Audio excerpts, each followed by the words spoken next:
Hello friends, आज हम देखेंगे कुछ एंगुलर के इनबिल्ट डायरेक्टिव जो हम खुद बहुत कॉमनली यूज करते हैं। एन जी इफ और एन जी फॉर। ठीक है, तो हम कोडिंग से शुरू कर देते हैं और फिर मैं जैसे हम कोड करेंगे मैं एक्सप्लेन करती हूँ आपको। तो यहाँ पे मैंने बहुत ही सिंपल में स्क्रीन शेयर कर रही हूँ। एन जी इफ डायरेक्टिव और एन जी फॉर डायरेक्टिव हम देखेंगे और उसका यूसेज देखेंगे। ठीक है, मैं स्क्रीन शेयर कर रही हूँ यहाँ पे।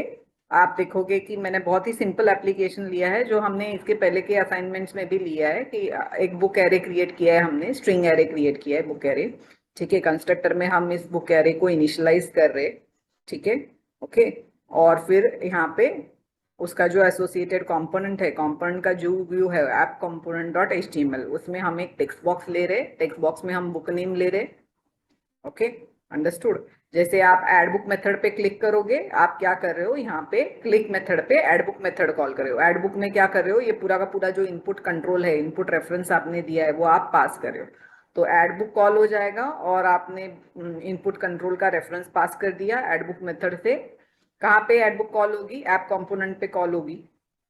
तो आप ऐप कंपोनेंट में चले जाओ, ऐप कंपोनेंट में एड बुक मेथड कॉल होगी और आप क्या करोगे, वो जो बुक नेम आया है वो बुक एरे में पुश कर दोगे।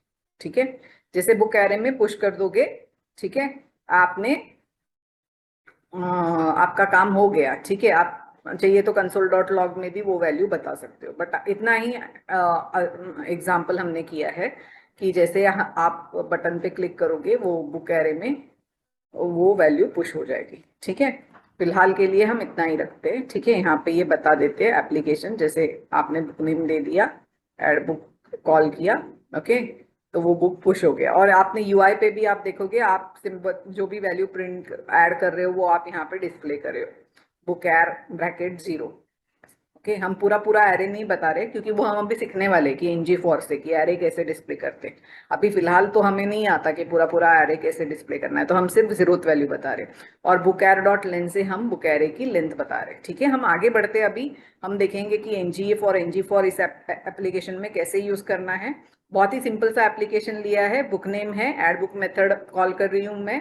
एड बुक बटन पे जब क्लिक करूंगी तो book add book method call होगी और बुक नेम उसमें पुश हो जाएगा, जो मैंने अभी अभी आपको बताया है। आप चाहिए तो फिर से एक बार रिफ्रेश करो।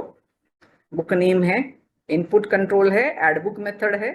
एड बुक मेथड में बुक नेम अगर देती हूँ, जो भी बुक नेम मेथड देती हूँ, एड बुक कॉल करती हूँ तो वो एरे में पुश हो जाएगा।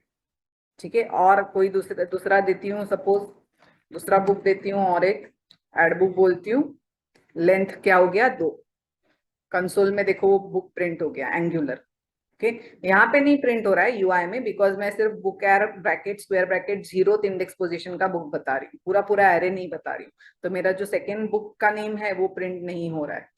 हालांकि लेंथ दिख रही है और कंसोल में आप उसको डिस्प्ले कर पा रहे हो, लेकिन पूरा फुल एरे आप बोलोगे पहला वाला बुक और सेकेंड वाला बुक यहाँ पे डिस्प्ले होना चाहिए, तो वो नहीं हो रहा है। बिकॉज हम अभी वो देखेंगे कि अगर वो करना है तो हमको क्या करना पड़ेगा। ठीक है,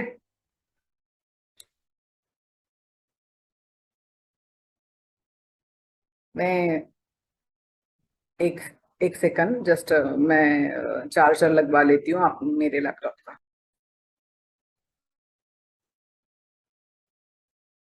ठीक है, तो हम यहाँ पे आ गए।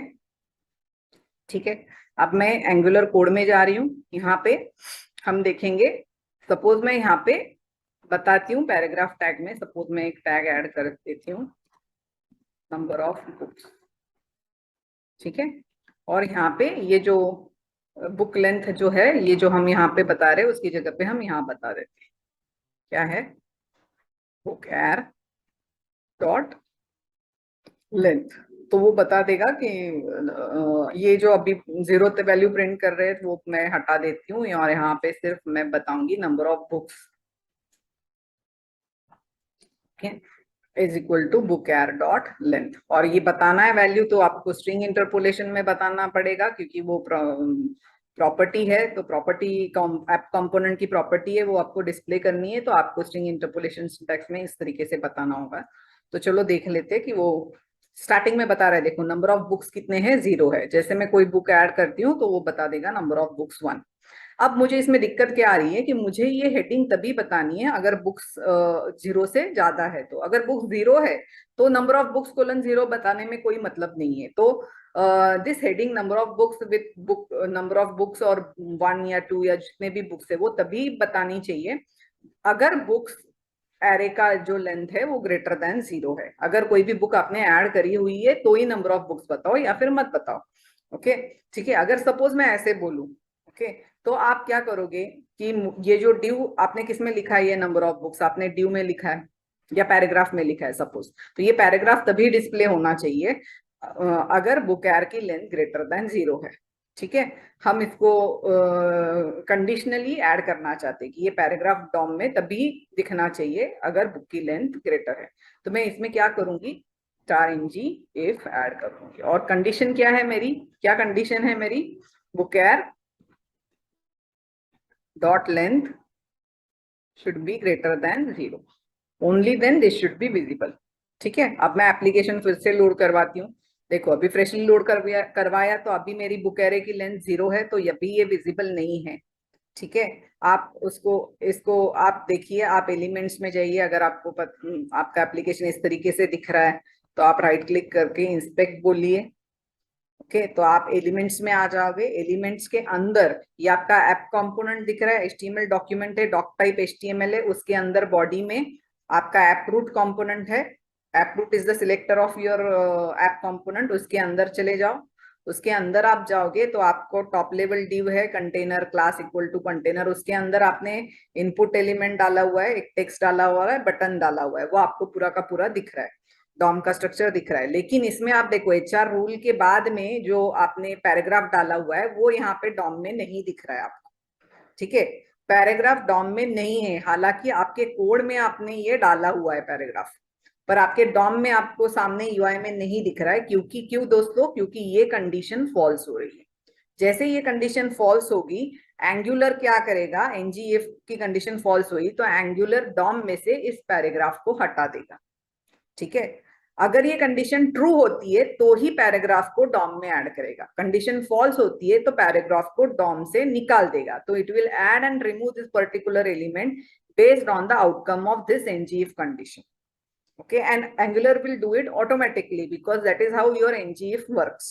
okay, तो आप देख लो यहाँ पे अभी लेंथ 0 है तो यहाँ पे आपको वो पैराग्राफ नहीं दिख रहा है, ड्यू के अंदर लास्ट एलिमेंट पैराग्राफ था वो नहीं दिख रहा। अभी मैं कुछ बुक नेम ऐड करूँ, एंगुलर एड बुक जैसे बोलूं, तुरंत देखो यहाँ पे भी वो हेडिंग आ गया, पैराग्राफ दिख रहा है, इसके वजह से ही तो ये नंबर ऑफ बुक्स दिख रहा है, नहीं तो नहीं दिखाई देता आपको। ओके, और यहाँ पे भी आप देखो ये पैराग्राफ आ गया यहाँ पे, यस और नो।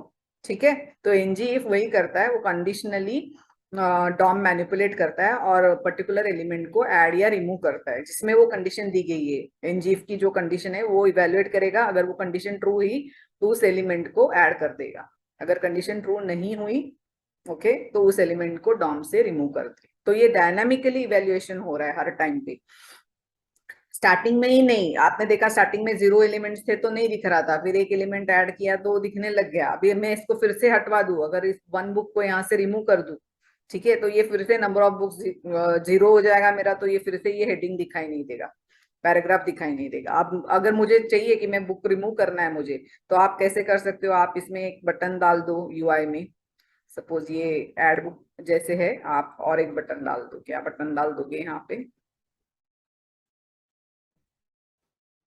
br ब्रेक दे दो थोड़ा सा और बटन डाल दो। इसको मेथड डाल देते हैं रिमूव ऑल बुक्स, ये मेथड डाल देते। अभी मैंने लिखी नहीं है बट हम डाल देते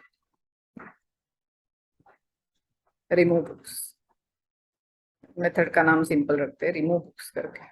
ठीक है, और ये मेथड डाल देते हैं, यहाँ पे मैं डाल देती हूँ।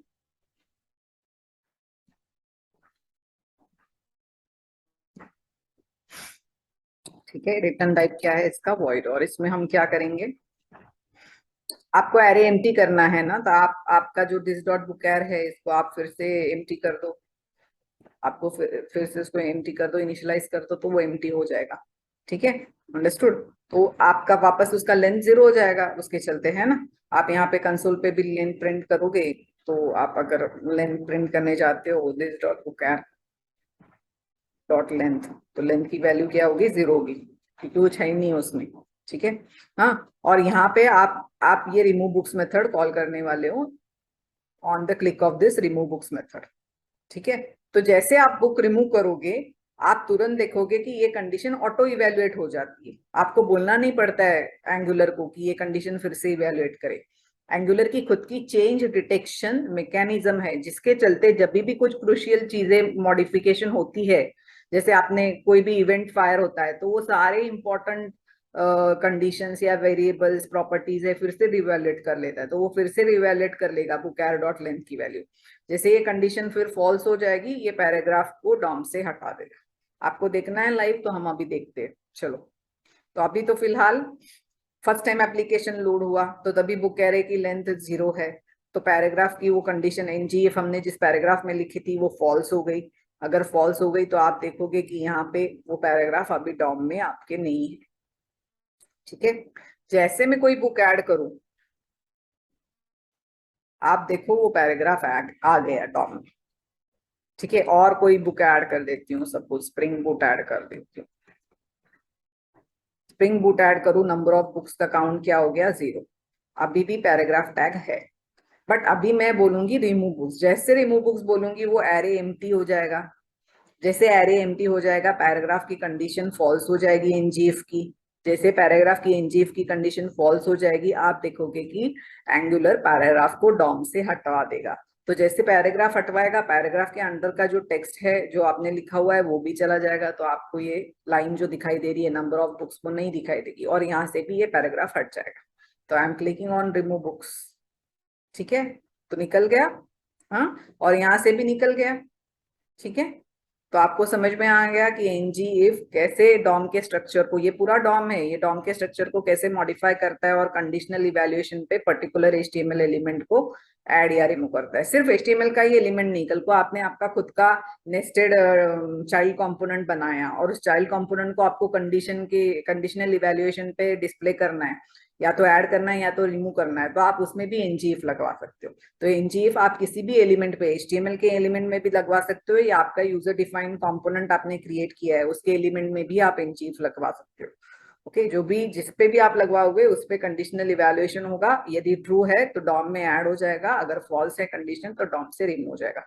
ये पैराग्राफ है, आप पैराग्राफ की जगह पे टेबल यूज कर लोगे तो टेबल पे भी वैसे ही वर्क करेगा। अभी सपोज मैंने इसमें ड्यू डाला, सपोज पैराग्राफ की जगह पे मैं ड्यू डालती हूँ, तो आप देखोगे सेम चीज ड्यू के लिए वर्क करेगी। ओके, अभी आप देखोगे तो अभी ड्यू नहीं है बॉडी में, ऐप रूट में, ये पहला वाला टॉप लेवल ड्यू है, यहाँ का जो ड्यू है वो नहीं है। ओके, जैसे मैं कोई बुक ऐड करती हूँ, जैसे मैं ऐड बुक बोलूंगी, देखो यहाँ पे वो ड्यू आ गया, नंबर ऑफ बुक्स 1, है ना।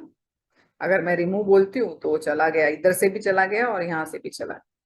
तो that is working of NGF. आप जो कोई भी कंडीशन देते हो वो यहाँ पे इवेल्युएट कर सकते हो। अब यहाँ पे मैंने डायरेक्टली कंडीशन डाल के इवेल्युएट कर की है। अगर आप कोई मेथड लिखना चाहते हो, यहाँ पे कंडीशन इवेल्युएशन की कोई मेथड आपने लिखी है, उसमें आप कंडीशन चेक कर रहे हो, दैट्स ओके, आप उस मेथड को यहाँ पे कॉल कर सकते हो। एनजीएफ में आप उस मेथड को कॉल कर सकते हो, whatever that return value of method, if it is true then that element will be added in the DOM. अगर मेथड की रिटर्न वैल्यू फॉल्स हुई तो एनजीएफ फॉल्स हो जाएगा and D will be removed from the DOM.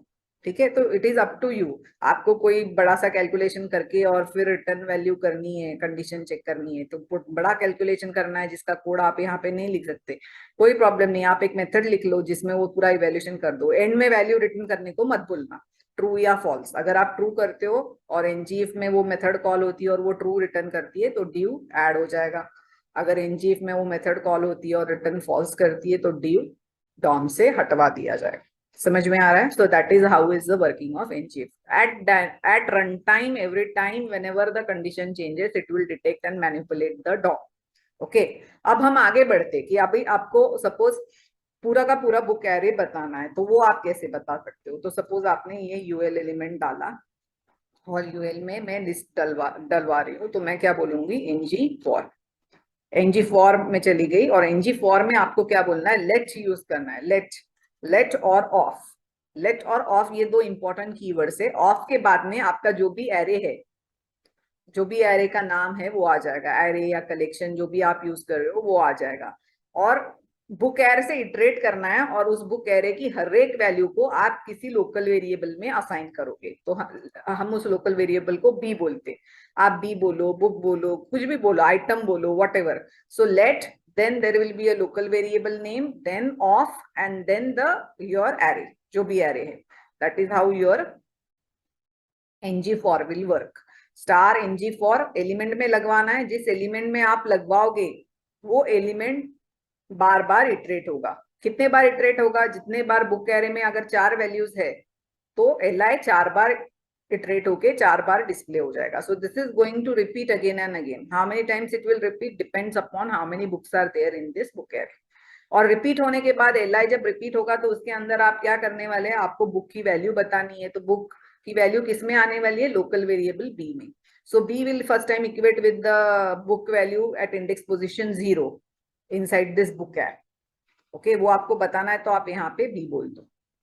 ठीक है, next time B will equate with the index position 1 का book value and it will display that, like that it will go from book array from index position 0 till the last value and it will display that book। okay, so let's see this।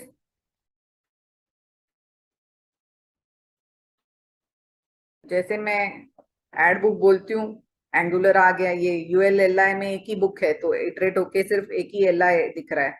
अगर आपने और दो डाल दिया और कोई add कर दिया, स्प्रिंग बूट सपोज, दो आ गया, अभी आपको सारे वैल्यूज दिख रहे हैं। रन टाइम पे आपका एरे मॉडिफाई हो रहा है, तो जैसे आप वैल्यूज ऐड कर रहे हो, देखो स्प्रिंग बूट, फिर स्प्रिंग रेस्ट सपोज, वो आ गया, तो तीनों।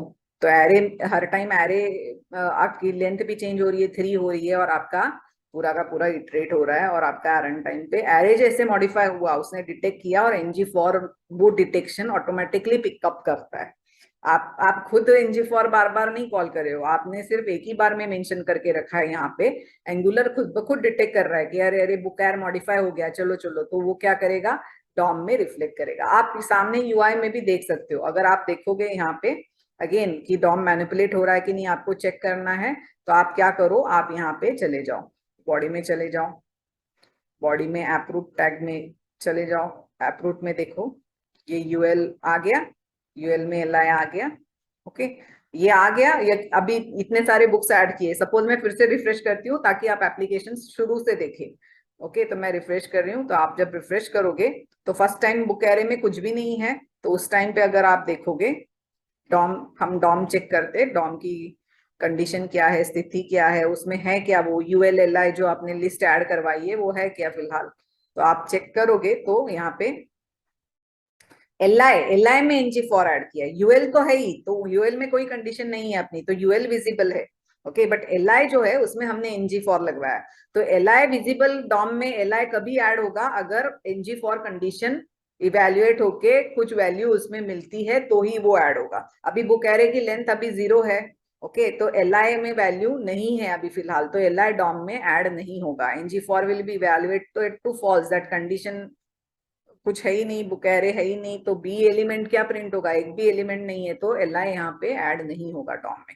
जैसे आप कोई बुक ऐड करोगे, जैसे आपने कोई बुक ऐड की, ऐड बुक बोला, तो अब ng फॉर कंडीशन फिर से इवेल्युएट होगी, book array length, book array change हुआ है तो let B of book arr, तो B value will become Angular. So LI में एंगुलर दिखने लगेगा। तो यहाँ पे देखो वो दिख रहा है, LI ऐड हो गया, अभी एंगुलर दिख रहा है। ठीक है, तो LI is what in which you have added ng for, तो LI will repeat again and again and it will be newly, अभी एक ही LI है। ओके, क्यों? क्योंकि एक ही वैल्यू है बुक एरे में। सपोज मैं और कोई बुक ऐड करूं, सपोज मैं स्प्रिंग बूट ऐड करती हूँ, स्प्रिंग बूट है मेरे बुक का नाम, तो देखो अभी कितने LI ऐड होंगे।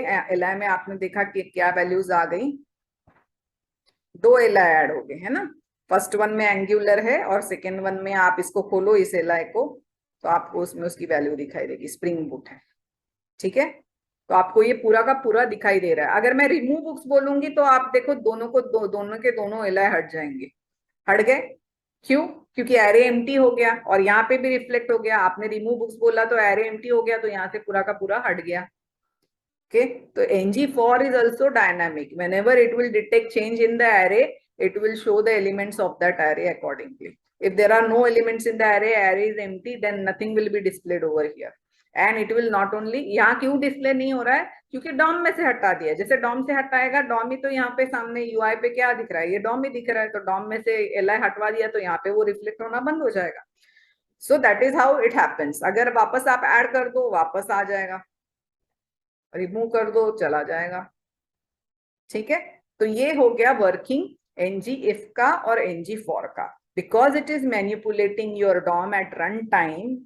Okay, every time whenever conditions will change or book array length will change, it will detect it and it will modify the DOM and it will reflect the change in the UI.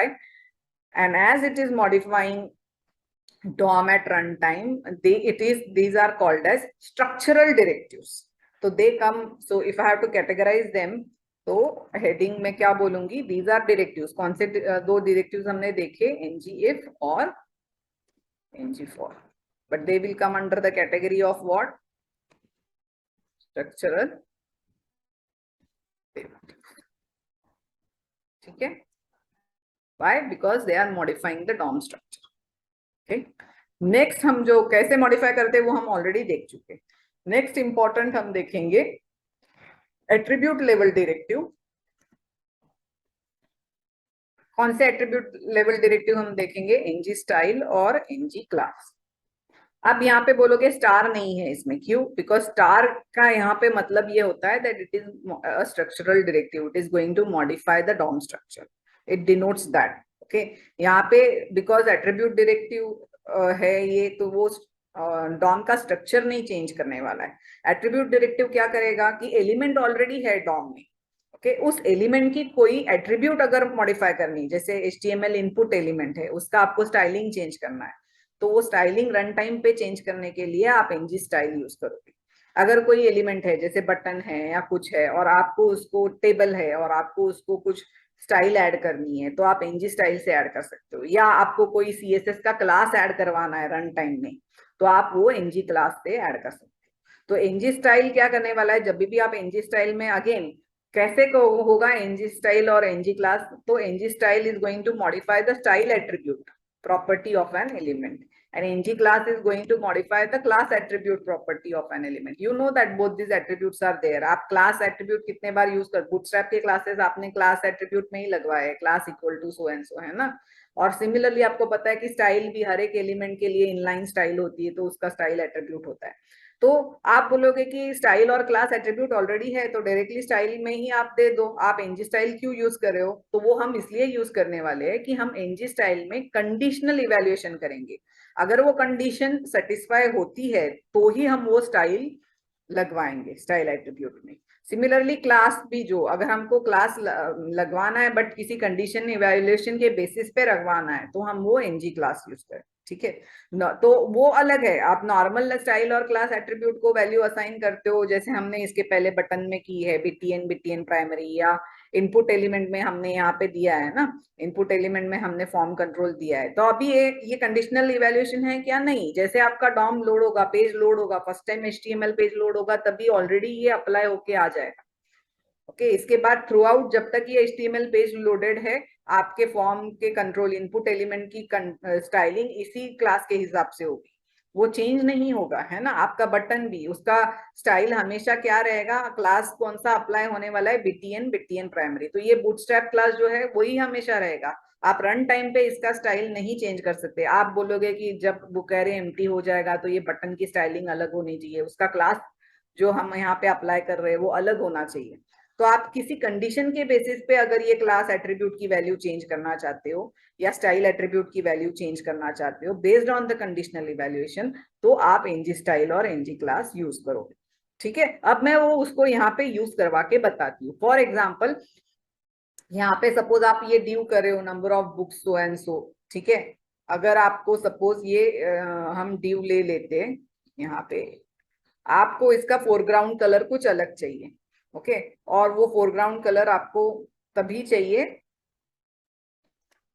Okay, आपको style attribute modify करना है. तो style attribute modify करने के लिए आप क्या करोगे, स्क्वायर ब्रैकेट. अब स्क्वायर ब्रैकेट आपको नया है, स्क्वायर ब्रैकेट में आप दोगे और आप दोगे, ठीक है, आपको क्या देना है, यही देना है।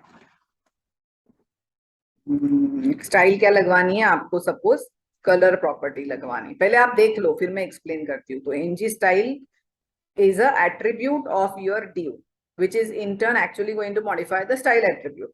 ओके, सो कलर आपको क्या चाहिए, कलर प्रॉपर्टी चाहिए, लेकिन कलर प्रॉपर्टी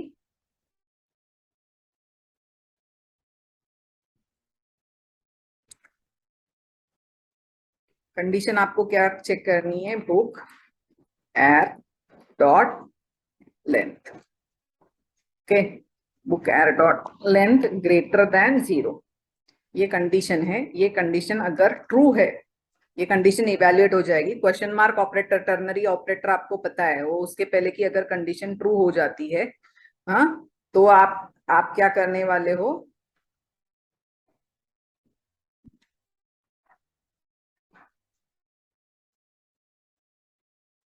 सीएसएस क्लास है तो आपको कलर कोलन कलर प्रॉपर्टी, और आप क्या करोगे, book arr dot length is greater than 0, तो आपको क्या चाहिए, ब्लू कलर चाहिए, एल्स आपको ग्रीन कलर चाहिए।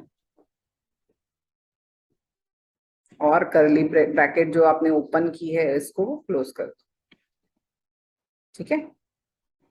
फिर से एक बार देख लो क्या क्या किया है हमने। आपको स्टाइल मॉडिफाई करनी है, कौन सी स्टाइल मॉडिफाई करनी है, कलर, ये स्टाइल जो है ये मॉडिफाई करनी है, फोरग्राउंड कलर है, उसके लिए कलर है कीवर्ड, तो कलर मॉडिफाई करना है। तो आपको पता है नॉर्मल स्टाइलिंग हम कैसे देते हैं, कोई भी अगर आपको स्टाइल लगवानी है तो आप कैसे देते हो, आप जो भी प्रॉपर्टी है उसकी, जैसे आपको सपोज ड्यू में अगर आपको स्टाइलिंग लगवानी है तो आप कैसे दोगे, आप ऐसे क्रिएट करते हो और फिर आप बोलते हो कलर कोलन, और आप दे देते हो जो भी कलर है आपका, ब्लू या जो भी वैसे है उसके हिसाब से दे देते हो, सीएसएस क्लास में देते हो, यहाँ पे नहीं देते हो, सीएसएस फाइल जो है इसकी उसमें देते हो, है ना।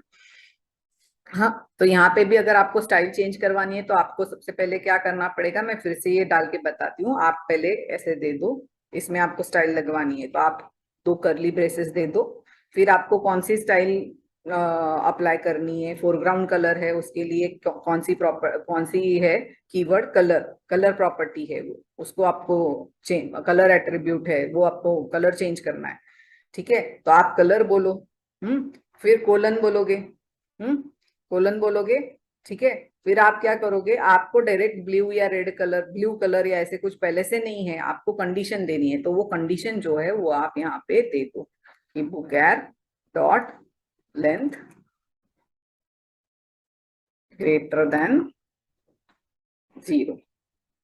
अगर ग्रेटर देन 0 ये कंडीशन है, हाँ, ये कंडीशन इवेल्युएट होने पे दो आउटकम्स होंगे, या तो ट्रू या तो फॉल्स। अगर ट्रू हुआ तो आपको क्या चाहिए, आपको कलर प्रॉपर्टी की वैल्यू क्या चाहिए, ब्लू चाहिए। अगर ये कंडीशन ट्रू नहीं हुई तो इसकी वैल्यू क्या होनी चाहिए, ग्रीन, ठीक है।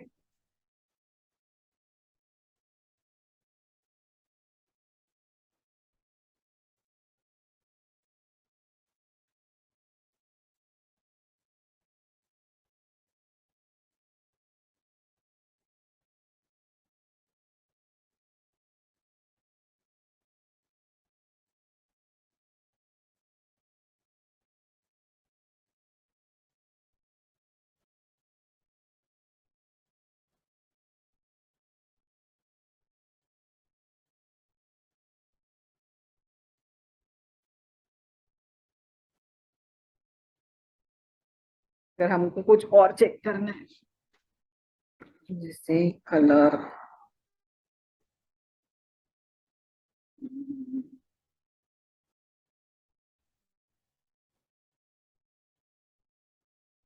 कलर कोलन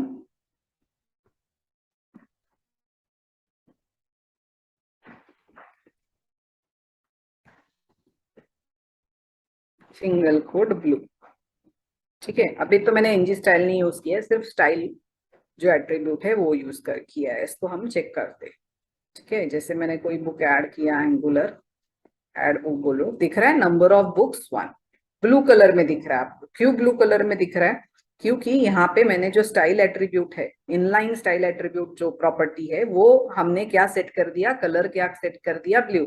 इसमें मैंने कोई कंडीशन नहीं दी है, कोई रन टाइम का इवेल्युएशन नहीं है, तो ये मॉडिफाई नहीं होने वाला है। मतलब मैं अगर बुक्स रिमूव भी कर दूं, ओके, रिमूव बुक्स कर दो, नंबर ऑफ बुक्स वो पूरा का पूरा हट ही रहा है, इसके वजह से वो आपको कलर नहीं दिखाई दे रहा है। बट सपोज मैं यहाँ की इफ कंडीशन हटवा दूं फिलहाल के लिए, सपोज ये कंडीशन एनजी इफ नहीं दे रही हूँ, सिर्फ स्टाइल एट्रीब्यूट दे रही हूँ फिलहाल, अभी अभी क्या होने वाला है, नंबर ऑफ बुक्स हमेशा वो विजिबल रहेगा। जीरो है तो जीरो विजिबल रहेगा, जो भी है वैसे विजिबल रहेगा, है ना, number of books it will always be visible. Number of books 1, अगर आप और कुछ देते हो, जैसे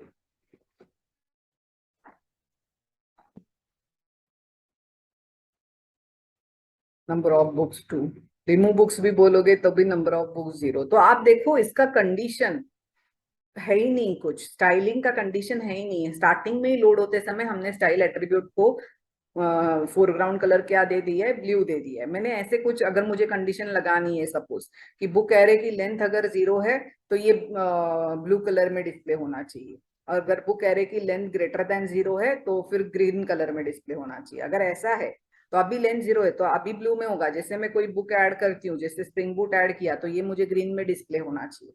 अगर ऐसा है आपका, तो आप ऐसे नहीं कर सकते, आप इस स्टाइल एट्रीब्यूट से आपका काम नहीं चलेगा, है ना। ठीक है, तो आपको कंडीशनल इवैल्यूएशन करके फिर आपको तय करना है कि या तो ब्लू रहेगा कलर या तो ग्रीन रहेगा।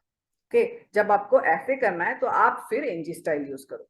ओके, अब यहाँ पे पहले before I use ngStyle मुझे ये बताना है कि आपको कोई भी एट्रीब्यूट अगर चेंज करना है एंगुलर में, तो आप बोलोगे ये क्या सिंटेक्स हुआ, स्क्वायर ब्रैकेट में डाल रहे हो, तो हाँ यही सिंटेक्स आपको यूज करना पड़ेगा। Whenever the you are assigning some value as an input value to any particular attribute like this, okay, तो ये इनपुट जा रहा है स्टाइल एट्रीब्यूट के अंदर, तो उसके लिए आपको हमेशा स्क्वायर ब्रैकेट में ही वो प्रॉपर्टी या एट्रीब्यूट देना पड़ेगा। ठीक है, और ये आप यहाँ पे हार्ड कोड कर रहे हो, अगर आप आपका जो ऐप कंपोनेंट क्लास है उसमें कोई मेथड लिखते हो और मेथड में से रिटर्न करते, तो आप उस मेथड को भी यहाँ पे कॉल कर सकते हैं। मैं ये क्यों बोल रही हूँ, इन जनरल बोल रही हूँ कि कोई भी एट्रीब्यूट अगर आपको इनिशियलाइज करना है, ओके, तो आप हार्ड को उसको आपको स्क्वायर ब्रैकेट में डालना पड़ेगा, और वैल्यू असाइन करने के लिए आपको या तो वैल्यू हार्ड कोड कर रहे हो, जैसे मैंने यहाँ हार्ड कोड किए तो ठीक है आप हार्ड कोड कर लो, या फिर आप क्या कर सकते हो, आप वो वैल्यू कंपोनेंट से रीड करके असाइन कर सकते हो। कंपोनेंट की कोई भी प्रॉपर्टी है वो आप दे सकते हो, तो वो प्रॉपर्टी इवेल्युएट हो जाएगी और उसकी वैल्यू असाइन हो जाएगी स्टाइल एट्रीब्यूट में। ठीक है, ठीक है, फॉर एग्जाम्पल सपोज ये यहाँ पे सपोज ये इनपुट एलिमेंट है,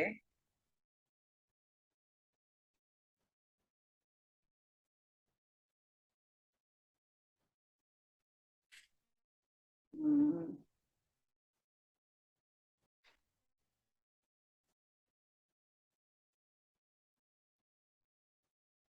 ये टेक्स्ट मैसेज है ना, तो टेक्स्ट मैसेज में सपोज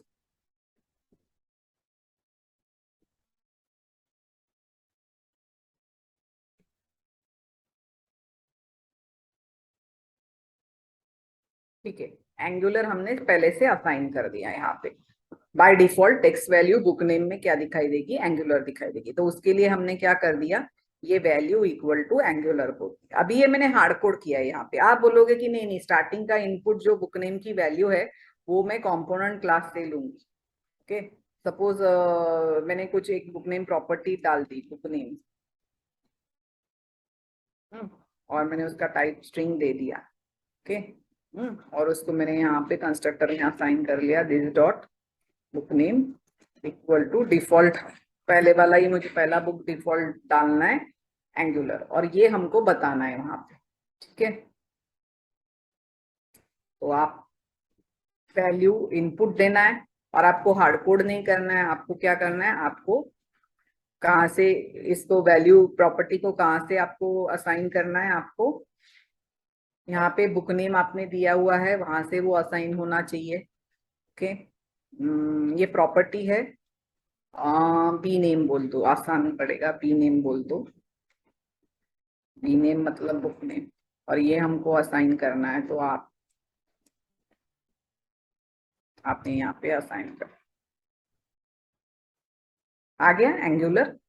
तो ये मैंने हार्ड कोड नहीं किया, ये कहाँ से आया, जब आप इनपुट टाइप एलिमेंट बोल रहे हो, ओके, और उसकी जो वैल्यू प्रॉपर्टी है, वैल्यू प्रॉपर्टी या वैल्यू एट्रीब्यूट, उसको आपको इनिशियलाइज करना है कुछ भी, तो आप इनपुट देना चाहते हो, लेकिन आप हार्ड कोड नहीं कर रहे हो वैल्यू, आपको चाहिए कि जो भी कंपोनेंट क्लास में आपने बीनेम वेरिएबल दिया हुआ है तो वो इवेल्युएट हो रन टाइम पे, और उसकी जो भी वैल्यू है वो यहाँ पे असाइन हो जाए।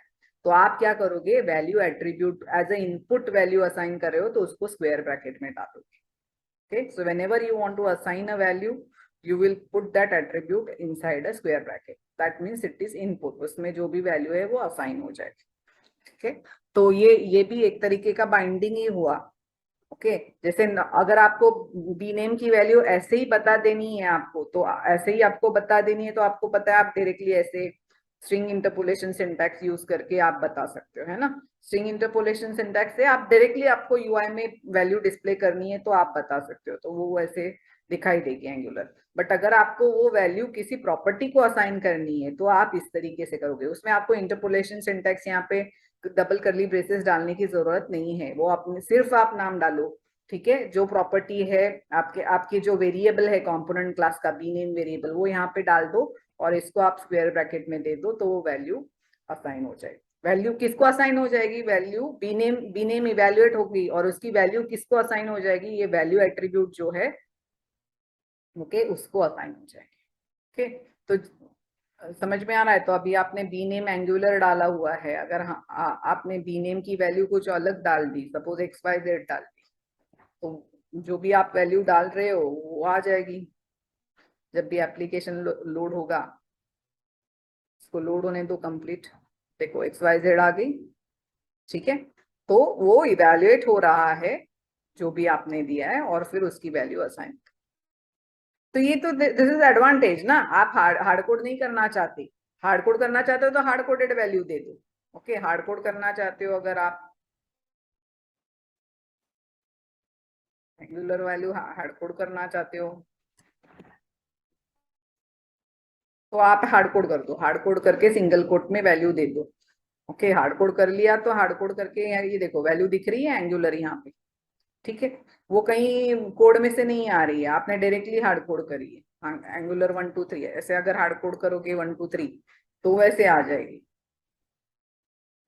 ठीक है, तो हार्ड कोडेड वैल्यू जब डालनी है तो आप डबल इन्वर्टेड के अंदर आप ऐसे सिंगल कोट लगवा दो और सिंगल कोट में वो वैल्यू दे दो, तो ये that means it will know that it is, you are not giving any variable inside the component, you are not giving component का प्रॉपर्टी टू इवैल्यूएट, कंपोनेंट का instance variable to evaluate over here, you are directly hard coding the value by giving it in single quote. अगर आपको hard coded value नहीं चाहिए, लेकिन आपको चाहिए कि आप ये जो व्यू है ये किसका है, कंपोनेंट का व्यू है, तो उस कंपोनेंट की कोई प्रॉपर्टी इवैल्यूएट होनी चाहिए, जैसे आपने बी नेम दिया हुआ है ना, बी नेम प्रॉपर्टी आपने कंपोनेंट क्लास में दी हुई है, क्लास की प्रॉपर्टी, इंस्टेंस की प्रॉपर्टी, वो इवैल्यूएट होनी चाहिए, तो आप यहाँ पे डायरेक्टली उसको डालो तो वो इवैल्यूएट हो जाएगी और उसकी वैल्यू एट्रीब्यूट में वो वैल्यू चली जाएगी।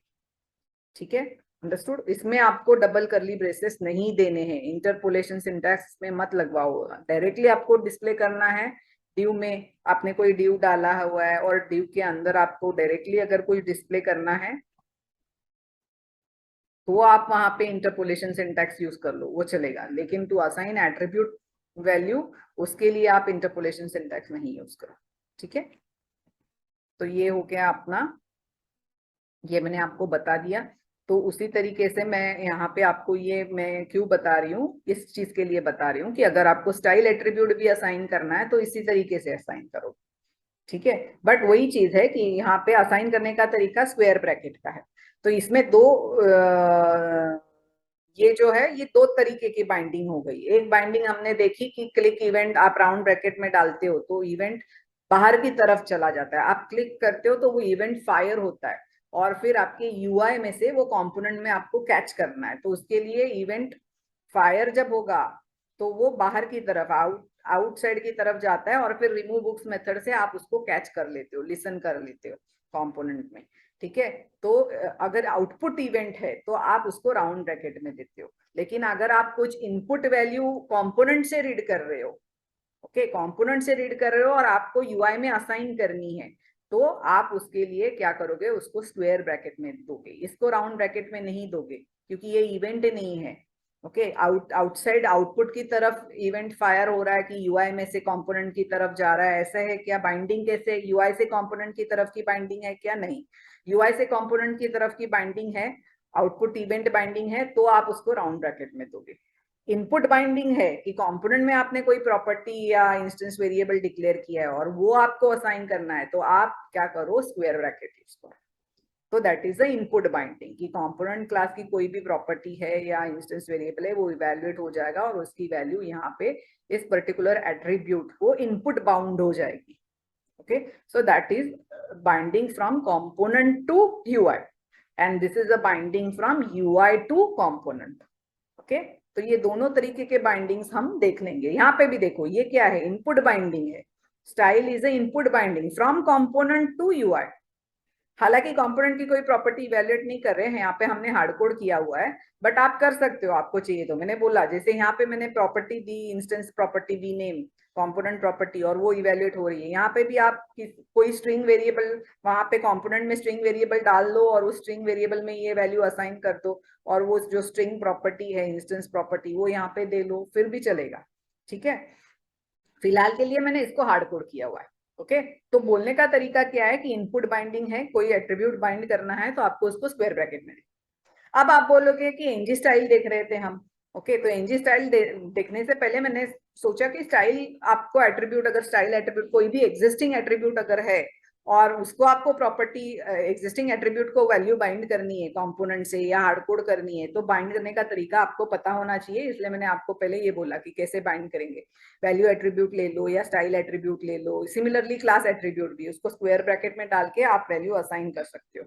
ठीक है, अब आते हैं एनजी स्टाइल पे। एनजी स्टाइल आपको एक लेवल आगे चला जाता है कि यहाँ पे तो ये एक बार असाइन हो गया तो हमेशा ब्लू ही रहने वाला है, लेकिन आप बोलोगे कि मुझे कंडीशनली कभी ब्लू चाहिए कभी ग्रीन चाहिए, तो वो आप स्टाइल एट्रीब्यूट से नहीं कर सकते। तो आप फिर उस केस में क्या करोगे, एनजी स्टाइल यूज करोगे। एनजी स्टाइल बोलो, और एनजी स्टाइल बोलने के बाद में क्या करोगे आप, आपको चाहिए कि कौन सी कंडीशन इवेल्युएट करनी है। प्रॉपर्टी तो कलर ही चाहिए आपको, सीएसएस की प्रॉपर्टी कौन सी, कलर प्रॉपर्टी है, लेकिन आपको कंडीशन क्या चाहिए कि बुकैप डॉट लेंथ ग्रेटर देन 0 अगर है तो ब्लू, एल्स आपको क्या चाहिए, ग्रीन। ठीक है, तो आप वो डाल दो। तो आप भी देखो, अभी अगर लेंथ ग्रेटर देन 0 है तो ब्लू में आएगा, लेंथ ग्रेटर देन 0 नहीं है तो ग्रीन में आएगा। और यहाँ से मैंने एनजी स्टाइल, ये कंडीशनल इवेल्युएशन के लिए आपको क्या करना पड़ेगा। ओके, कंडीशनल इवेल्यू, टर्नरी ऑपरेटर यूज कर लिया तो टर्नरी ऑपरेटर के पहले की कंडीशन इवेल्युएट होगी, और अगर वो ट्रू आती है तो कलर प्रॉपर्टी जो है वो क्या हो जाएगी, ब्लू। ओके, अगर वो फॉल्स आती है तो कलर प्रॉपर्टी क्या हो जाएगी, ग्रीन। ओके, और उसके लिए ये कंडीशनल इवेल्युएशन पे स्टाइल अगर असाइन करना है तो आप एनजी स्टाइल यूज करो। और ये इनपुट बाइंडिंग हुई, इसलिए एनजी स्टाइल को आपको स्क्वायर ब्रैकेट में डालना पड़ेगा। ठीक है, अब इसको देख लेते हैं इसका वर्किंग। अभी देखो नंबर ऑफ बुक्स क्या है, 0। अगर मैंने ऐड बुक क्लिक कर दिया, ओके, तो अगर मैं स्प्रिंग बूट बोल रही हूँ,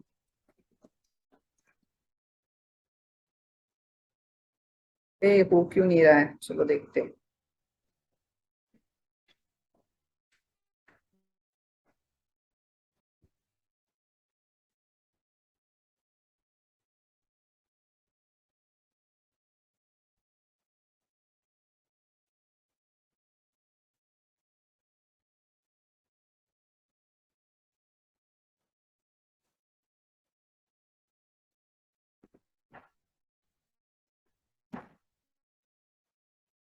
book arr dot length print करते हैं, कलर प्रॉपर्टी है।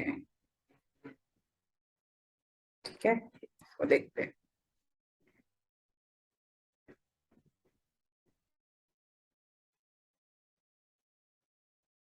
देखो ये ग्रीन में आ गया अभी, अब ऐड बुक करूंगी तो ब्लू में आ जाएगा। पहले भी वर्क हो रहा था अपना। आपको आपको सिर्फ क्या करना है, ये अभी हटवा दो, चल रहा है ना। ठीक है, आपने किया, ठीक है, आप यहाँ से अगर ये सिंगल कोट हटवाते हो तो देखते चलता है क्या, पिक चल रहा है। ठीक है, तो नंबर ऑफ बुक्स 0 आ रहा है, तो तभी हमने एम्प्टी नहीं किया था array, XYZ value already present थी करके वो ब्लू में बता रहा था। ठीक है, तो ये ग्रीन हो गया नंबर ऑफ बुक्स। ठीक है, जैसे तो नंबर ऑफ बुक्स ग्रीन में क्यों बता रहा है, क्योंकि अभी आप देखोगे ये कंडीशन क्या होगी, है बुकैर डॉट लेन ग्रेटर देन 0 फॉल्स होगी, फॉल्स होगी है, तो ये सेकंड जो वैल्यू है वो पिकअप होगी, तो कलर क्या हो जाएगा, ग्रीन। जैसे आप वैल्यू ऐड करोगे एरे में, वापस से कंडीशन इवैल्यूएट होगी, बुकेर dot length greater than 0 true हो जाएगा, क्योंकि उसमें अभी एक वैल्यू एडेड है, तो कलर की वैल्यू क्या हो जाएगी, ब्लू। तो ये सेम ड्यू जो है वो कलर ब्लू में दिखने लगेगा, तो ये नंबर ऑफ बुक्स वाला जो फोरग्राउंड कलर है इसका क्या हो जाएगा, ब्लू। ओके, तो जैसे मैंने ये ऐड किया, आपने देखा कि ये ब्लू में दिखने लग गया, वापस 2 3 वही वही एलिमेंट ऐड करें, बट जैसे मैं रिमूव बुक्स बोलूंगी, देखो ये ग्रीन में आ गया। ठीक है, तो ये कंडीशनली स्टाइल अप्लाई हो रही है। ठीक है, तो उसके लिए हमने एनजी स्टाइल यूज किया। ये तो मैंने ड्यू में यूज कर लिया, आप टेबल में यूज करना चाहते हो आप यूज कर सकते हो। चलो हम क्या करते हैं, ये एनजी फॉर जो है जो हमने यूएल में डाला हुआ है हम टेबल में डाल देते, सपोज मुझे टेबल यूज करना है। ठीक, टेबल में सपोज मैं टेबल में, आपको पता है कि टीआर के टीआर और टीडी। ओके, और टेबल में टीआर रिपीट होगा बार बार, तो एनजी फॉर में वहीं पे वापस से एनजी फॉर लगवाऊंगी, NG for equal to let, वो एनजी फॉर तो हम सीख चुके हैं, तो वो मैं फिर से नहीं बता रही हूँ, बुकर, और उसमें ये यहाँ पे टीडी में मैं क्या कर रही हूँ, ये बता रही हूँ, ये टेबल बता रही हूँ, और आपको सीएसएस क्लास अच्छे से लगवाना है तो यहाँ पे टेबल में बोल दो, टेबल क्लास जो है बूटस्ट्रैप का वो डाल दो, टेबल टेबल बॉर्डर।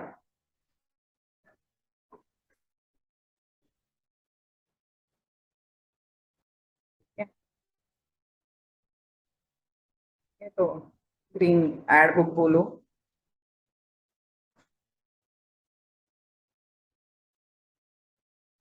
ठीक है, तो एक ही वैल्यू है ना इसमें।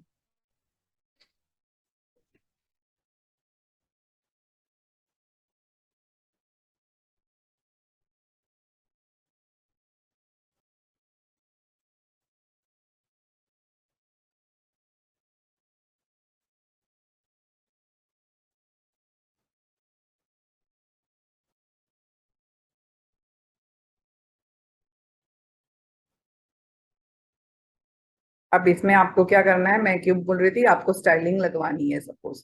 ठीक है, तो सपोज मैं यहाँ पे, जैसे आप बुकैरे बताते हो ना, बुकैरे में ही और एक ये है कि आप इसमें बोल सकते हो लेट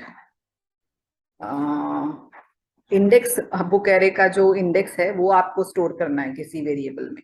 ठीक है, तो आप बोल सकते हो आई एज इंडेक्स, इंडेक्स नाम का वेरिएबल है। ओके, तो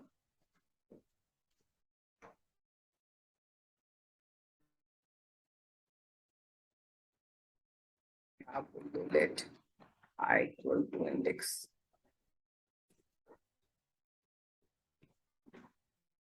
ठीक है, और यहाँ पे आप बोलोगे कि मुझे आई की वैल्यू भी डिस्प्ले करनी है, पहले इसमें आई और दूसरे इसमें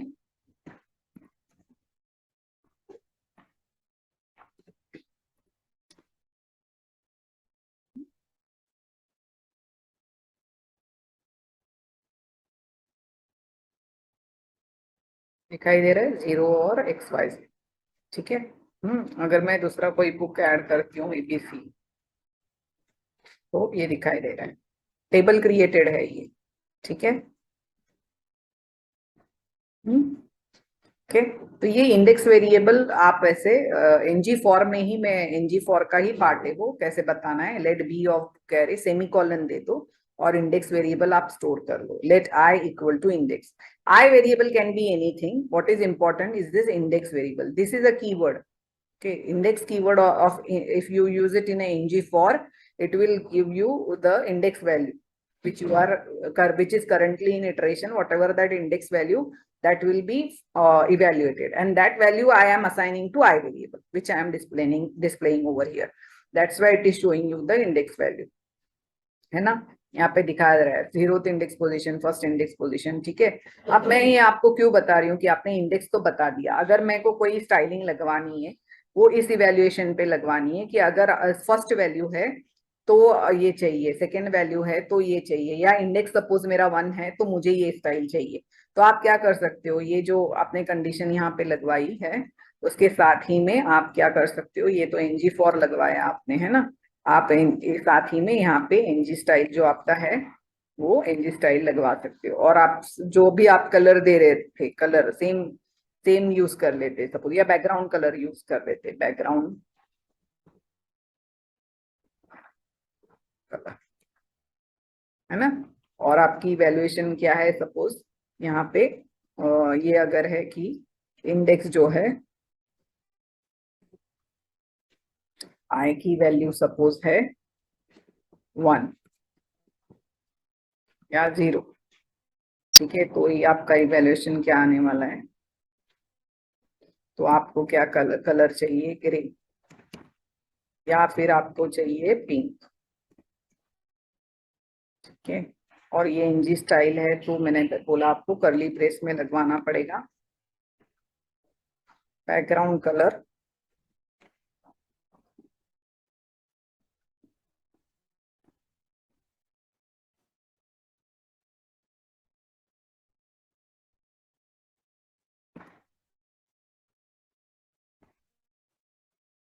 ठीक है। ये बैकग्राउंड कलर प्रॉपर्टी जो है, ये डैश हम डाल रहे हैं, डैश डाल रहे हैं तो बैकग्राउंड कलर को आपको सिंगल कोट में देना पड़ेगा। आप बोलोगे यहाँ पे कलर को सिंगल कोट में नहीं दिया है तो इसमें डैश नहीं था, तो नॉर्मल स्ट्रिंग नहीं है, अगर डैश या ऐसे कुछ अल्फा न्यूमेरिक कैरेक्टर आ जाता है प्रॉपर्टी में तो आपको फिर सिंगल कोट में डालना है। इवेल्युएट हो जाएगा आई की, अगर index position index I is 0 तो ग्रे में, अदरवाइज पिंक में बताना है, ठीक है।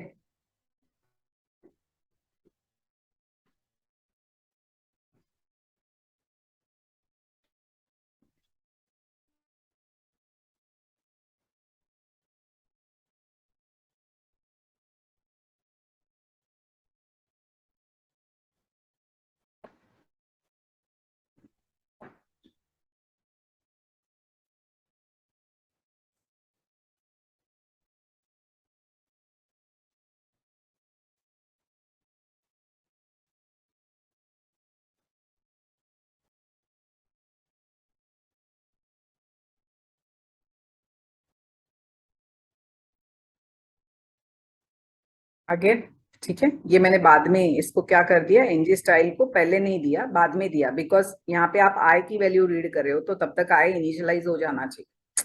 पहले के सिचुएशन में why it was not working, suppose मैंने इसको उल्टा डाल दिया, एनजी स्टाइल को ऊपर डाल दिया, तो अभी क्या हो रहा है, when you are reading I it doesn't know what I is, so it was not getting applied, because after that ng4 will get evaluated.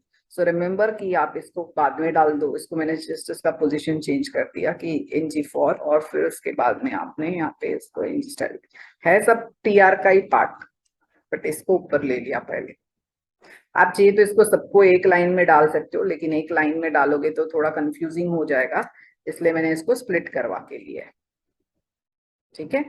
तो ये यहाँ पे ng4 खत्म हो गया, ng4 जो है वो लगवाया, और उसके बाद टीआर में ही आगे मैंने ng स्टाइल लगवाया, और यहाँ पे वो टीआर टैग जो है ये आपका, ये टीआर टैग ओपन ये हुआ, ठीक है। तो समझ में आ रहा है आपको। तो ये ng स्टाइल कंडीशनल इवेल्युएशन है, ग्रे या पिंक ये अप्लाई हो जाएगा depending upon the value of I, अगर 0 है तो ग्रे, अदरवाइज पिंक। तो ये हो रहा है, देखो आप करो तो ये 0 पोजीशन है तो ये ग्रे में आ गया, अगर मैं कोई दूसरा बुक दे देती हूँ तो ये पिंक में आ गया, ठीक है। समझ में आ रहा है। तो एनजी स्टाइल इवेल्युएट हो रहा है, वो आपने देख लिया कि कैसे इवेल्युएट करना है, ठीक है। अब इसको और थोड़ा इंप्रूव करते, अभी ये एनजी स्टाइल आपको समझ में आ गया कैसे, यहाँ पे तो मैंने बैकग्राउंड कलर चेंज किया, यहाँ पे मैंने आपको कलर प्रॉपर्टी, तो आप कोई भी सीएसएस स्टाइल मॉडिफाई कर सकते हो, इट्स नॉट जस्ट कलर और a background colour, whatever CSS property you want you can conditionally evaluate and decide its value, okay, and assign it to the ngStyle attribute. NgStyle को जब assign करते हो तो style attribute ही apply हो जाता है behind the scene, okay, so that is ngStyle. Similarly आप class भी क्रिएट कर सकते हो और असाइन कर सकते हो। तो आप देखो ये ऐप डॉट कॉम्पोनेंट HTML है, इसकी एसोसिएटेड आपने देखा था कि TS में आपने देखा था कि CSS फाइल अगर है तो कौन सी फाइल है, app dot component CSS।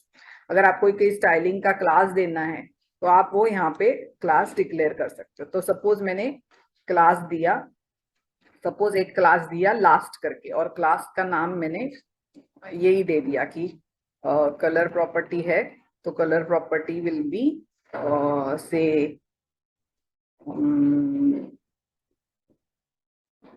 Brown and background colour अगर है तो उसकी value will be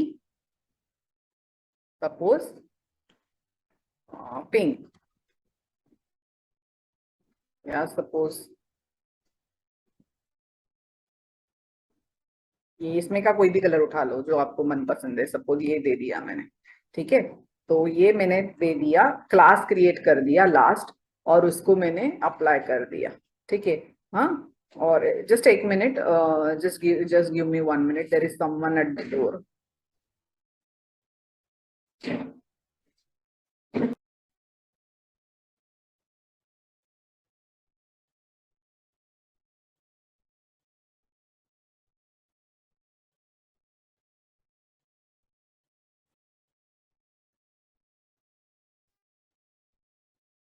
Sorry to interrupt you. There was someone at the door, so I had to go. So I'm sharing my screen. So what I was telling you कि ये last नाम का मैंने एक क्लास क्रिएट किया है। साथ ही में मैं और एक क्लास क्रिएट करवा लेती हूँ, एक ऑड करके भी क्रिएट करवा देती हूँ, जिसका अगेन कलर और बैकग्राउंड कलर ऐसे कुछ तो हम दे देंगे। सपोज कलर प्रॉपर्टी है सपोज ब्लू, और ये दे देते बैकग्राउंड कलर को शो दे देते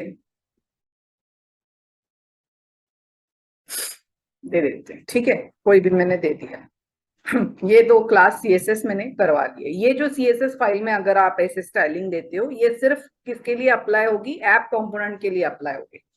अगर ये मैं बुक कंपोनेंट डॉट CSS में दूं, बुक कंपोनेंट मैंने क्रिएट किया, उसकी स्टाइलिंग की file book dot component dot CSS है, उसमें दूं मैं, तो वो सिर्फ बुक कंपोनेंट के लिए अप्लाई होगी। हाँ, तो दैट इज एडवांटेज एंगुलर में, हर एक कंपोनेंट के लिए अपनी खुद की स्टाइल फाइल होती है। तो उस कंपोनेंट के स्टाइल की जो फाइल है जो यहाँ पे मेंशन्ड है, उस CSS फाइल में अगर आप स्टाइलिंग दोगे तो वो सिर्फ उसी कंपोनेंट के लिए अप्लाई होगी। ये मैं बता चुकी हूँ पहले वाले सेशन में, अभी मैं जस्ट रिकैप कर रही हूँ, ठीक है। तो ये मैंने स्टाइल क्रिएट किए, दो क्लासेस क्रिएट किए, लास्ट और ऑड। अब इसको मैं यूज करना चाहती हूँ, तो यहाँ पे जैसे ये इंडेक्स है ना, सिमिलरली आप और भी वैल्यूज ले सकते हो। जैसे आप बोल सकते हो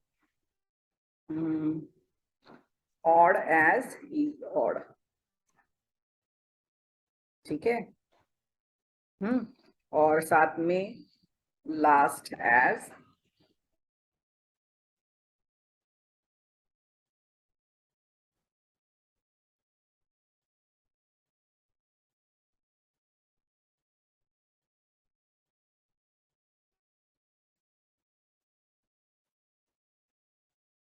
ये स्टाइलिंग मैंने कहा क्या बोल दी, इज लास्ट और इज ऑड, ये दो क्लासेस क्रिएट कर लिए, इज लास्ट और इज ऑड, ठीक है। और यहाँ पे मैं बोल रही हूँ HTML में ऑड वेरिएबल है, ऑड वेरिएबल को रेफर करेंगे हम एज इज ऑड, और लास्ट वेरिएबल जो है, तो index denotes the index, odd denotes the odd element inside this particular for loop. When it is iterating, every odd element is identified by variable odd, and last means the last value. Okay, similarly you can even access the first value, हर एक इसके बाद आप semicolon डाल लीजिएगा and में। Similarly आप first भी assign कर सकते हो, first as is first, okay. तो आप क्या करने वाले हो, आपने ये वेरिएबल्स यूज कर लिए, फर्स्ट ऑड लास्ट, आप इवन भी ले सकते हो चाहिए तो, इवन एज इज इवन, बस इतने ही है, okay. First last odd even index, ये 5 वेरिएबल एनजी फॉर लूप में आप यूज कर सकते हो, ठीक है। तो अब मैंने क्या किया, मैं जब अभी स्टाइलिंग दे रही हूँ, ओके, तो मुझे और स्टाइलिंग सपोज ऐसे देनी है कि अभी तो डायरेक्ट एनजी स्टाइल से नहीं देनी है, मुझे क्लास अप्लाई करना है। मैंने जो क्लासेस क्रिएट किए हुए हैं यहाँ पे इज लास्ट और is odd, is last class मुझे तब अप्लाई करना है जब लास्ट रो है, अगर टेबल की लास्ट रो है और लास्ट वैल्यू दिख रही है, लास्ट वैल्यू के लिए इज लास्ट है और ऑड वैल्यू के लिए इज ऑड क्लास अप्लाई करना है।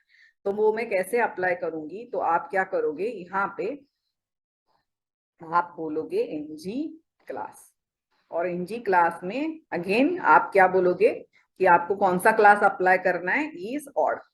और इज ऑड क्लास कब अप्लाई करना है आपको, जब वैल्यू क्या है, सपोज इज ऑड है, ऑड वेरिएबल को हमने इज ऑड में स्टोर किया है ना, इज ऑड है, तो आपको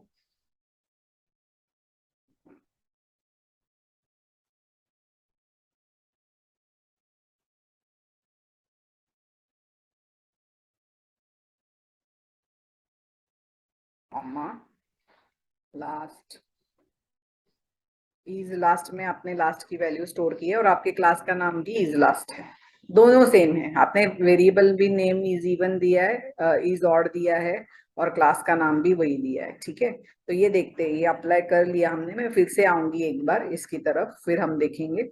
ओके, तो अब यहाँ पे हम चलते हैं, ऐड किया मैंने, ठीक है, फिर मैं स्प्रिंग बूट ऐड कर रही हूँ, ठीक है। ये यहाँ पे देखो, ये जो है एनजी स्टाइल, ये टेम्पररी हटा देते हैं बिकॉज वो ओवरराइड हो जाएगी वैल्यू, नहीं तो एनजी क्लास की वैल्यू ओवरराइड हो जाएगी, तो मैं ये टेम्परली इसको हटवा देती हूँ, ठीक है, और सिर्फ इसी को रख देती हूँ, फिर हम चेक करते हैं।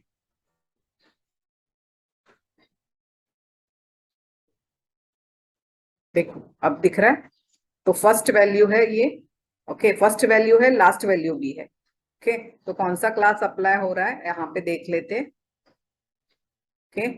ये कौन सा कलर है, फोरग्राउंड कलर कौन सा है यहाँ पे, ब्राउन कलर फोरग्राउंड है और बैकग्राउंड कलर आपका ये है, ठीक है। ये इज लास्ट वाला क्लास अप्लाई हो रहा है क्योंकि ये लास्ट वैल्यू भी यही होगी, फर्स्ट वैल्यू भी यही होगी, ठीक है।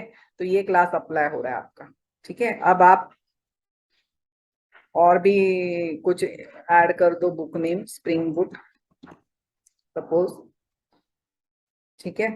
स्प्रिंग बूट ऐड कर रहे हो तो क्या हो रहा है, ये दूसरा वाला क्लास अप्लाई हो रहा है, ठीक है।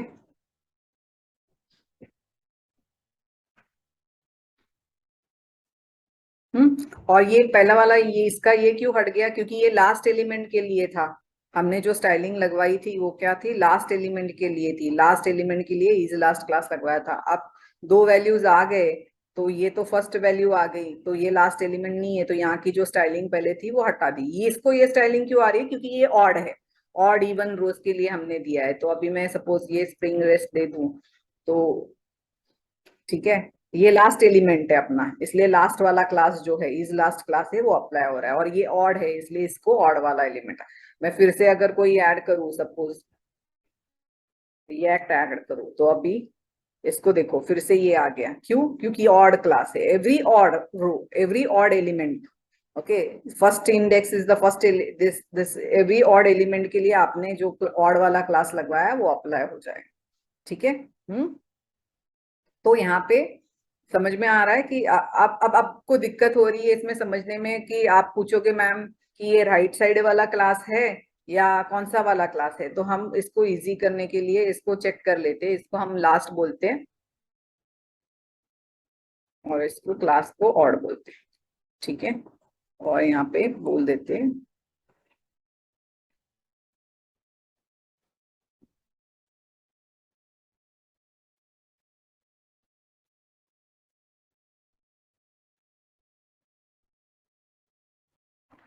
ठीक है। जैसे ये फर्स्ट भी है, अगर आपको ये लास्ट को नहीं अप्लाई करना है, सपोज आपने इसको बोल दिया, सपोज इसको बोल देते हैं टू मेक इट इजी, इसको फर्स्ट बोल देते हैं, फर्स्ट बोल देते हैं, और यहाँ पे भी इसको लास्ट क्लास भी दे सकते हो हालांकि, but just to keep it simple हम इसको बोल देते इज फर्स्ट, ठीक है। और देख लेते। तो फर्स्ट एलिमेंट है तो ये क्लास अप्लाई हो गया। ओके, अब ऑड के लिए क्या होगा देखते।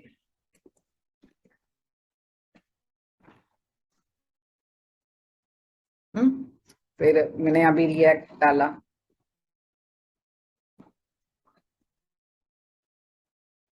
रिएक्ट के लिए कोई स्टाइलिंग नहीं है, बिकॉज मैंने इवन के लिए कोई स्टाइलिंग नहीं लगवाई, मैंने सिर्फ ऑड के लिए लगवाई और फर्स्ट एलिमेंट के लिए स्टाइलिंग लगवाई है। ठीक है, अब तीसरा वैल्यू अगर मैं स्प्रिंग रेस्ट डालू तो उसमें फिर से स्टाइलिंग आ जाएगी। ठीक है, because it is again a odd element.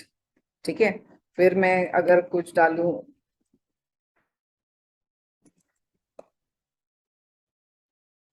तो अगेन बुटस्ट्रैप में नहीं आएगी। ओके, तो अपना फर्स्ट क्लास अप्लाई हो रहा है और ऑड एलिमेंट्स के लिए, ऑड वैल्यूज के लिए अप्लाई हो रहा है।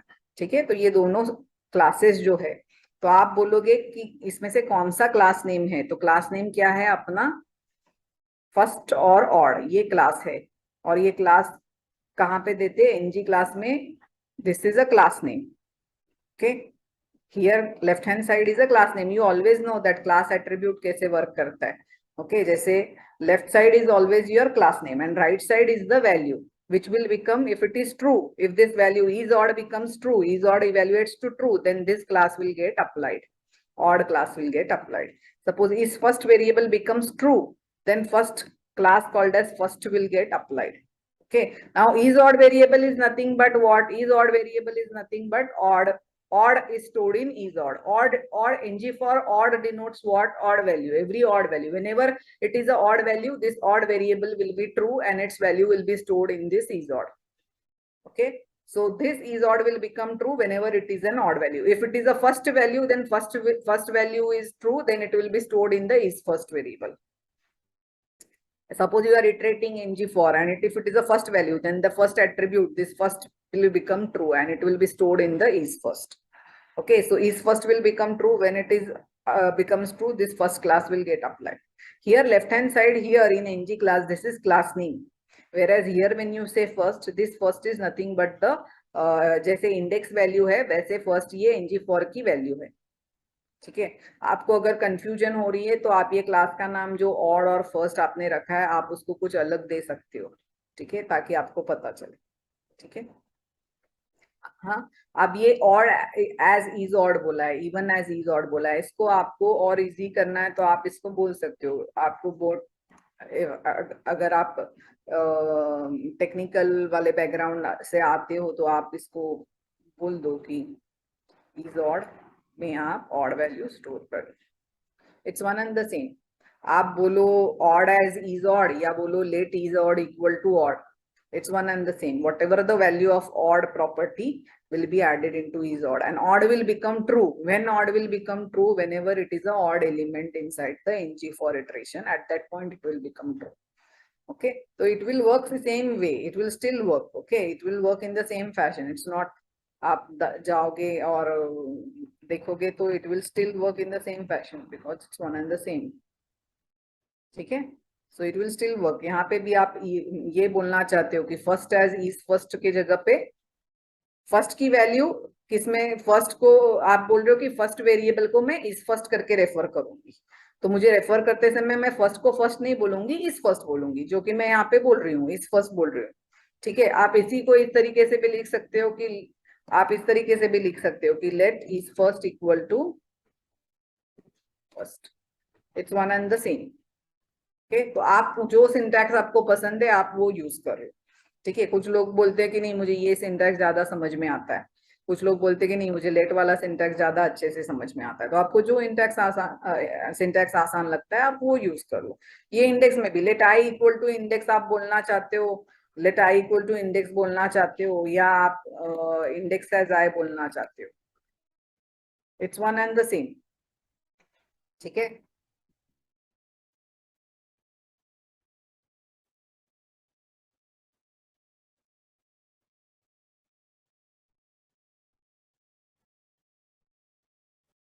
तो इंडेक्स भी आ रहा है आपका। ओके, और ये सब क्लासेस भी अप्लाई हो रहे हैं। Okay, so ng class allows you to apply class dynamically. Why dynamically? Because it will evaluate this condition is odd variable.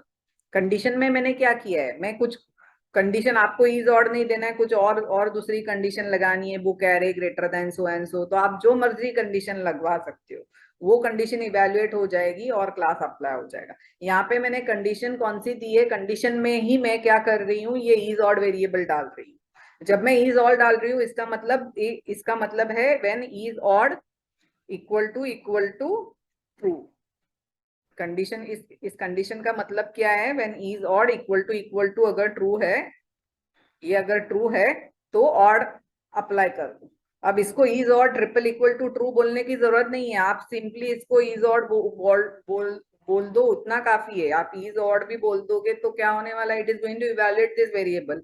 If it is true then the entire condition will become true and odd class will get applied.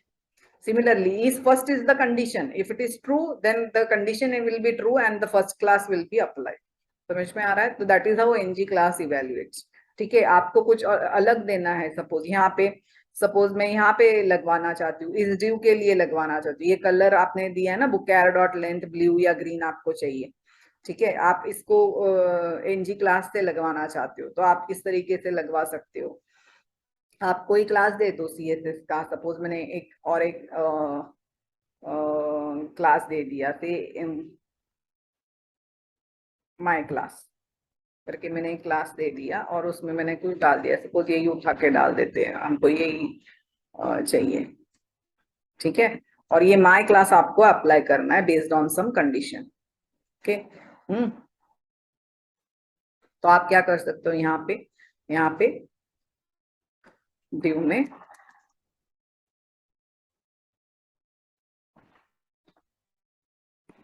यहाँ पे आ गई मैं क्या बोलूंगी, ng class. और ng class में मुझे क्या करना है, तो मुझे कौन सा क्लास अप्लाई करना है, कौन सा क्लास आपने दिया है, माय क्लास दिया है ना, ये माय क्लास अप्लाई करना है मुझे। और क्या कंडीशन डालनी है मुझे, कंडीशन क्या डालनी है, यही डालनी है, बुकेर डॉट लेंथ ग्रेटर देन अगर 0 है तो मुझे वो क्लास अप्लाई करना है। ठीक है, अंडरस्टूड। और मुझे इसमें क्या है, बैकग्राउंड कलर, इसमें ये स्टाइल प्रॉपर्टी जो है वो फोरग्राउंड कलर चेंज कर रही है। तो इसमें हम क्या करते हैं, इसमें फोरग्राउंड कलर नहीं रखते, सिर्फ बैकग्राउंड कलर रखते हैं। ठीक है, तो फोरग्राउंड कलर हम ng स्टाइल से चेंज कर लेंगे और बैकग्राउंड के कलर के लिए माई क्लास अप्लाई कर देंगे। तो यहाँ पे देखो ng क्लास में माई क्लास अप्लाई हो जाएगा अगर बुक एरे की लेंथ ग्रेटर देन 0 है, माई क्लास अप्लाई हो जाएगा। माई क्लास में क्या करें हम, बैकग्राउंड कलर वो जो टर्कोइज जो भी आपने दिया है वो बैकग्राउंड कलर अप्लाई हो जाएगा only when length is greater than 0। Okay, तो जस्ट चेक इट आउट। अभी लेंथ 0 है तो ये बैकग्राउंड कलर आया नहीं है इसमें। जैसे आप ऐड करोगे, देखो ये आ गया बैकग्राउंड कलर, इसको अप्लाई हो गया। सेम बैकग्राउंड कलर दिया था ना हमने इस क्लास को जो था वो। अगर आपको कोई और बैकग्राउंड कलर देना है, यहाँ पे आपको ये बैकग्राउंड कलर पसंद नहीं है और आपको बैकग्राउंड कलर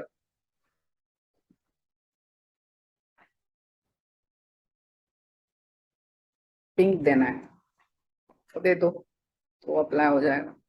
तो अभी जैसे ऐड करोगे, देखो बैकग्राउंड कलर पिंक आ, समझ में आ रहा है। तो फोरग्राउंड कलर ब्लू है क्योंकि वो हमने ng स्टाइल से अप्लाई किया।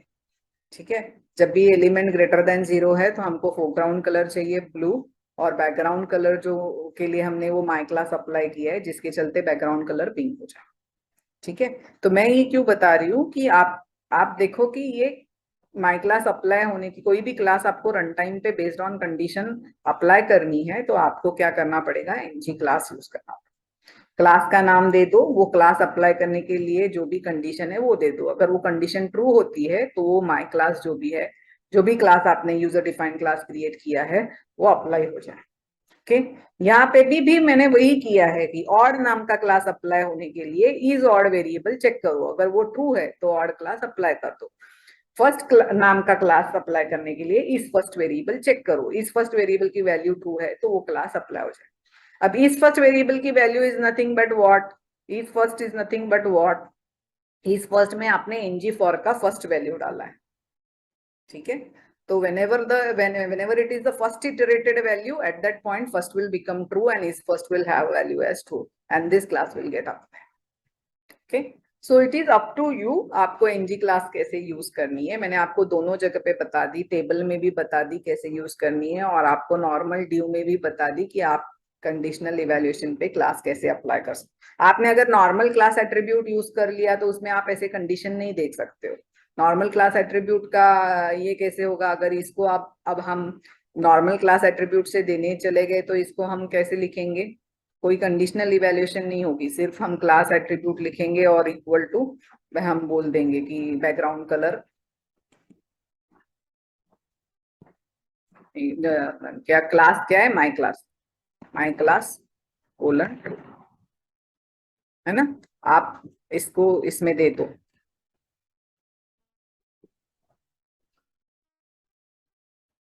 तो क्लास एट्रीब्यूट अप्लाई हो जाए।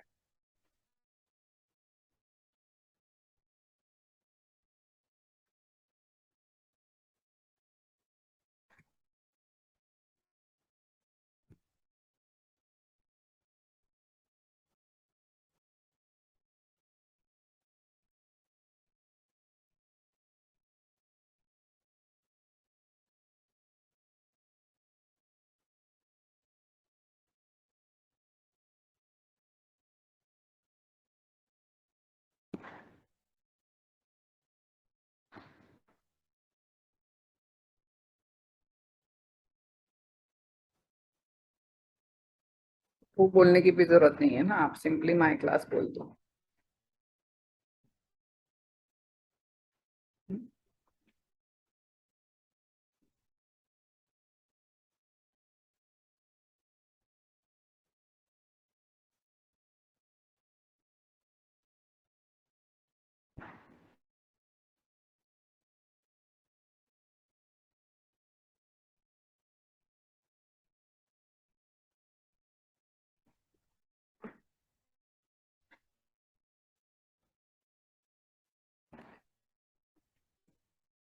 ठीक है, हार्ड कोड करनी है आपको वैल्यू माई क्लास की। यहाँ पे जो सीएसएस क्लास है माई क्लास, ये आपको देना है। ओके, अगर आप class equal to my class बोलते हो, ओके, तो ये क्या हो गया, मतलब आप कंडीशन पे नहीं दे रहे हो। अब मैं हटा दूं तो इसका मतलब ये क्या है, हमेशा ही ये क्लास अप्लाई हो जाएगा। कंडीशनल इवेल्युएशन पे हम अप्लाई नहीं करेंगे, it will always be like that because I am using the class attribute of it. Okay, understood. So ये एंगुलर सिंटैक्स से मैंने असाइन किया है कि इनपुट बाइंडिंग से असाइन किया है मैंने ये।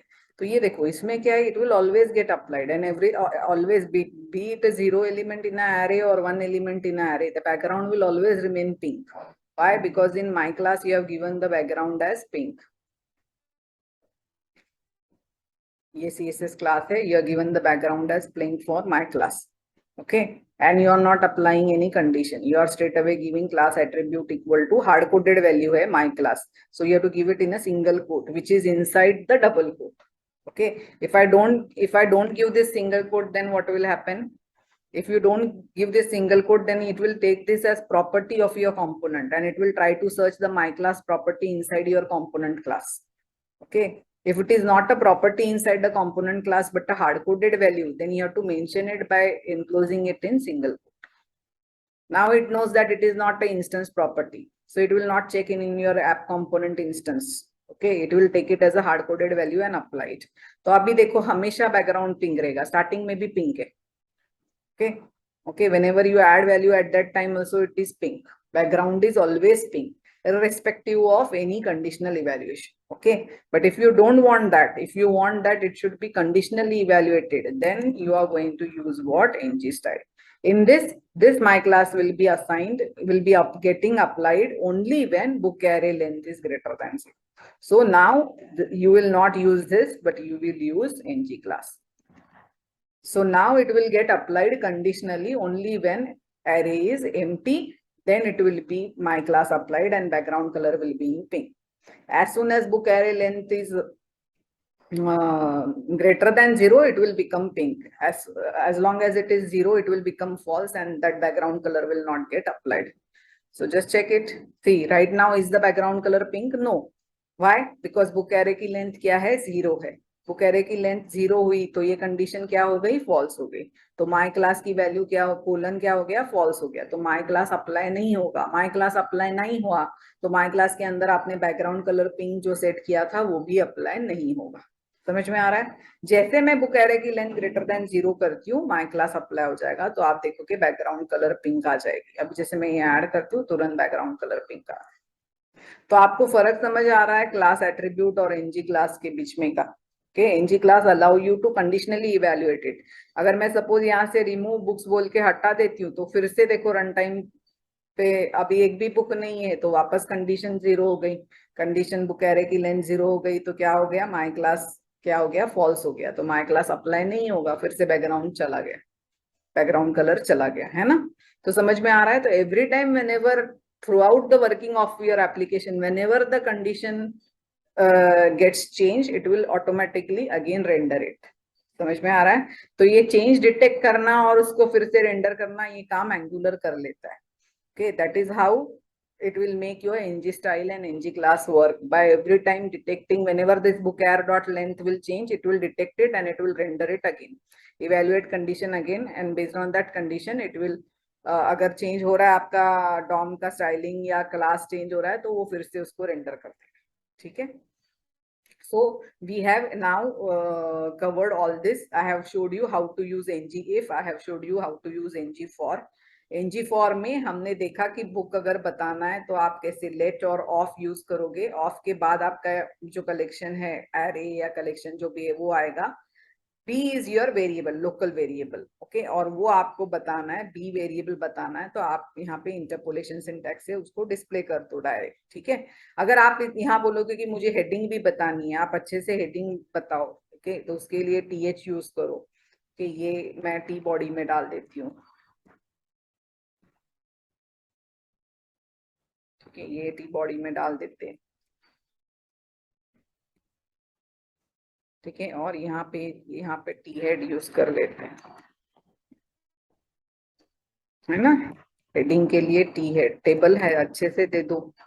ठीक है, और टीएच में सपोज हेडिंग मेरा क्या है, हेडिंग विल डिपेंड क्या है। हेडिंग में भी मैं क्या कर रही हूँ, heading I want let H of, suppose heading में मेरा क्या है, first value is my hash value that is index value and the second value is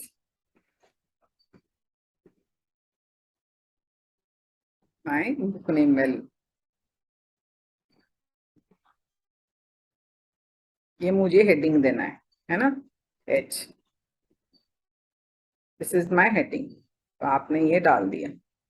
तो आप ऑफ के बाद जो एरे है यहाँ पे मेरा ऑलरेडी क्रिएटेड है, यहाँ पे मैं रन टाइम पे मैं एरे क्रिएट कर रही हूँ। ओके, तो it will create this array and H will become equal to hash first time, next time in next iteration टीएच वापस इटरेट होगा तो वापस टीएच जब होगा तो एच की वैल्यू क्या होगी, बुक नेम होगी। तो like that also you can give. So let's see. तो आ गया हैश और बुक नेम। जैसे मैं बुक ऐड करती हूँ, ओके, 0 XYZ और कोई बुक ऐड करती हूँ ABC। ठीक है, ये जो बता रहा है ये यूएल और एलआई की लिस्ट है, उसके बाद में हमने ये टेबल प्रिंट करवाया। ठीक है, तो आपको समझ में आ गया कि आप कैसे, ये दोनों जगह पे मैंने ngFor यूज किया है, हेडिंग के लिए भी और यहाँ पे। ओके, ये हेडिंग मैंने यहाँ पे हेडिंग का एरे मैंने रन टाइम पे क्रिएट करवाया। आपको आप जैसे बुक एर क्रिएट करवाया वैसे हेडिंग का भी एक एरे बना के कंपोनेंट में बना के उसको यूज करना चाहते हो तो you can always use header करके एक बना दो और उसको यूज कर लो। I have just hard coded it because I know these are the headings. Okay, अब इसमें टेबल क्लास मैंने दिया है आपको, और सीएसएस का कोई अच्छा क्लास टेबल का बूटस्ट्रैप का देख लो कि टेबल के लिए बूटस्ट्रैप का क्लास क्या है, बूटस्ट्रैप टेबल। तो ये टेबल का एग्जांपल देख लो। ठीक है, इसको बाहर करने की कोई जरूरत नहीं है, जैसे यूज करोगे आपको याद आ जाएगा। टेबल बॉर्डर के लिए देखो क्या है,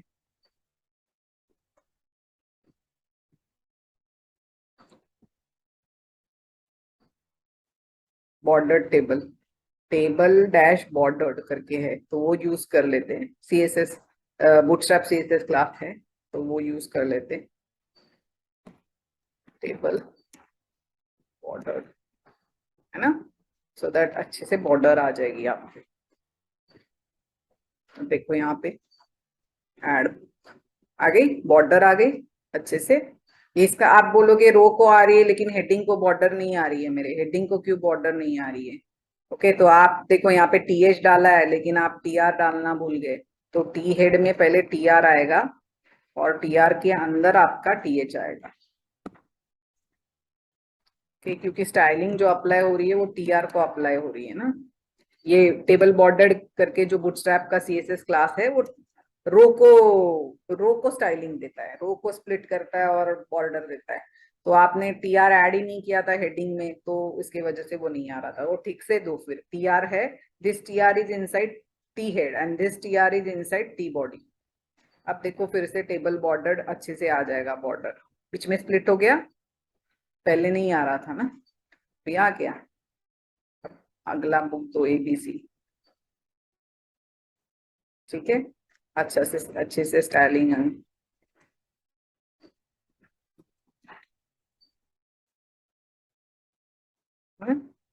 ठीक, अब आप बोलोगे ये क्या है, अच्छे से मुझे ऑड इवन का कुछ स्टाइलिंग दे दो। तो आप आपके ऊपर है, आप यहाँ पे आपने स्टाइलिंग ऑड और फर्स्ट की लगवाई है, आप फर्स्ट की स्टाइलिंग हटा दो, आप कुछ इवन के लिए कुछ स्टाइलिंग दे दो। डॉट वन कलर और बैकग्राउंड आप कुछ दे दो। सपोज कलर आपने दे दिया रेड, हाँ, और ये दे दिया ऑरेंज, किस पे आप ऑरेंज कलर किस बैकग्राउंड पे सूट करेगा सपोज।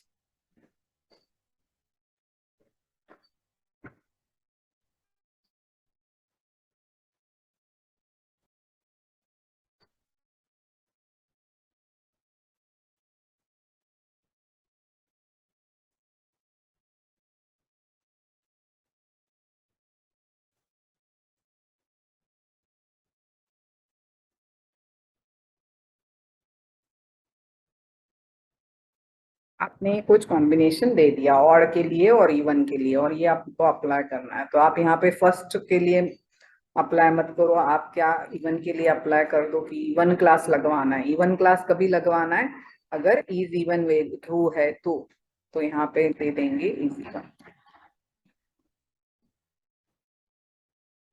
तो अच्छे से स्टाइलिंग आ जाएगी।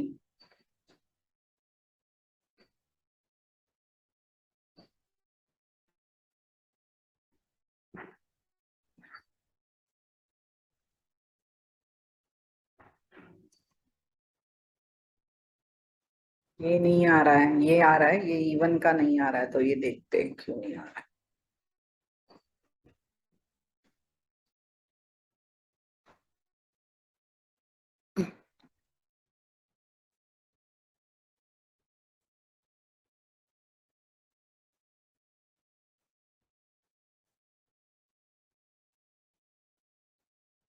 ये सेव्ड नहीं है तुम्हारा, देखो ये CSS क्लास है, ये फाइल सेव्ड नहीं है, इसको सेव करो ठीक से, फिर हो जाएगा। ठीक है, अब हो जाएगा अप्लाई। ऐड देखो हो गया है ना। हाँ,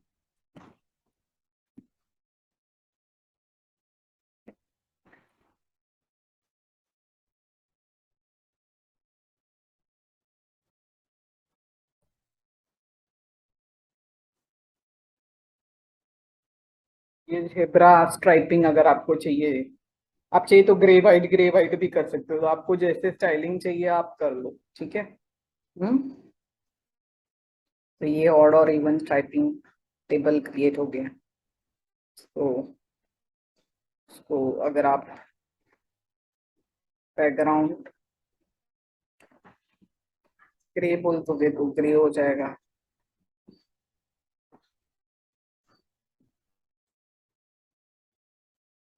ग्रे आ गया, ग्रे में फोरग्राउंड कलर अच्छे से नहीं दिख रहा है, इधर जो भी है वो स्टाइलिंग आप कर लो जो भी।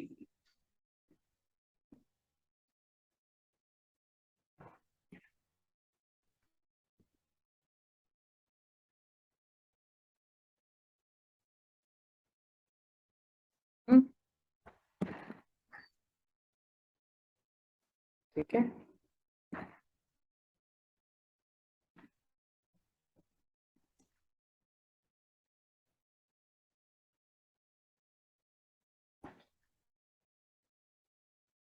Okay, zebra striping. ठीक है, तो ये हमने देख लिया कि कैसे आप यूज करने वाले हो, कैसे आप ng4 यूज करोगे। ये सारे elements index, odd, first, even, last सब यूज करके मैंने बता दिया, इवन भी बता दिया। ठीक है। साथ ही में हमने देखा ngif कैसे यूज करना है, ngif और ng4 देख लिया। ngif तो मैंने स्टार्टिंग में ही आपको बता दिया कि वो यहाँ से मैंने हटवा दिया, बट इसमें हमने लगवाया था नंबर ऑफ बुक्स का, स्टार्टिंग में ngif लगवाया था, अगर आपको याद है तो। ठीक है। तो स्टार ngf आपको चाहिए तो इसको फिर से मैं वो भी कोड में रख देती हूँ, ये कोड मैं आपको शेयर करने वाली हूँ। ठीक है, तो ये सिंपल वाला एक ng, यहाँ पे सिर्फ स्टार ng, यहाँ पे स्टार ngf कंडीशन रखते हैं।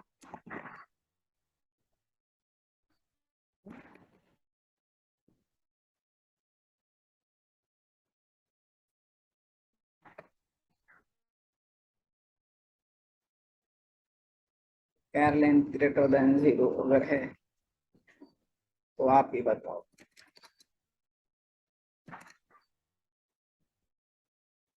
तो कैर लेंथ अगर इक्वल टू 0 है तो आप बोलोगे तेरा बुक कार्ट इज एम्प्टी।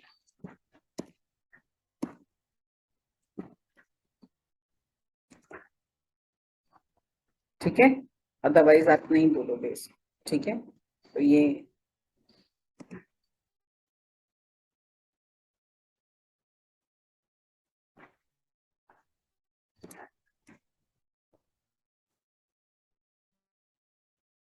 तो अभी आया देखो, बुक कार्ट इज एम्प्टी है ना, जैसे आप बुक ऐड करोगे वो चला जाए। ठीक है, तो ये, तो अभी ये ngif में ये देख लिया, ये स्टार्टिंग में भी बताया था, तब बुक एर लेंथ के लिए, नंबर ऑफ बुक्स के लिए बताया था, अभी मैंने book cart equal to empty इस हेडिंग के लिए बताया। तो कंडीशन मैंने चेंज कर दिया, अगर 0 है, एम्प्टी है, तो ही ये बताएगा कि कार्ट इज एम्प्टी, अदरवाइज नहीं बताएगा। एनजी स्टाइल एनजी क्लास कैसे यूज करना है वो मैंने बता दिया, एनजी इफ एनजी फॉर कैसे यूज करना है वो भी हमने देख लिया।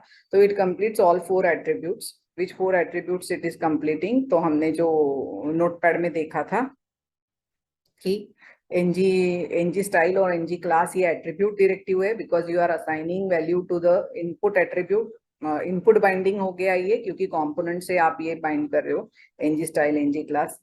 ओके, और ये स्ट्रक्चरल डायरेक्टिव में आता है एनजी फॉर एनजीएफ, बिकॉज हमने देखा इंस्पेक्ट में जाकर, हमने एलिमेंट्स में देखा कि डॉम में वाकई में वो एक्चुअल एलिमेंट ऐड हो जाता है और रिमूव हो जाता है ना। जैसे ये टेबल में हमने देखा, टेबल का भी आप देख सकते हो कि टेबल में ऐड हो जाएगा, रिमूव हो जाएगा।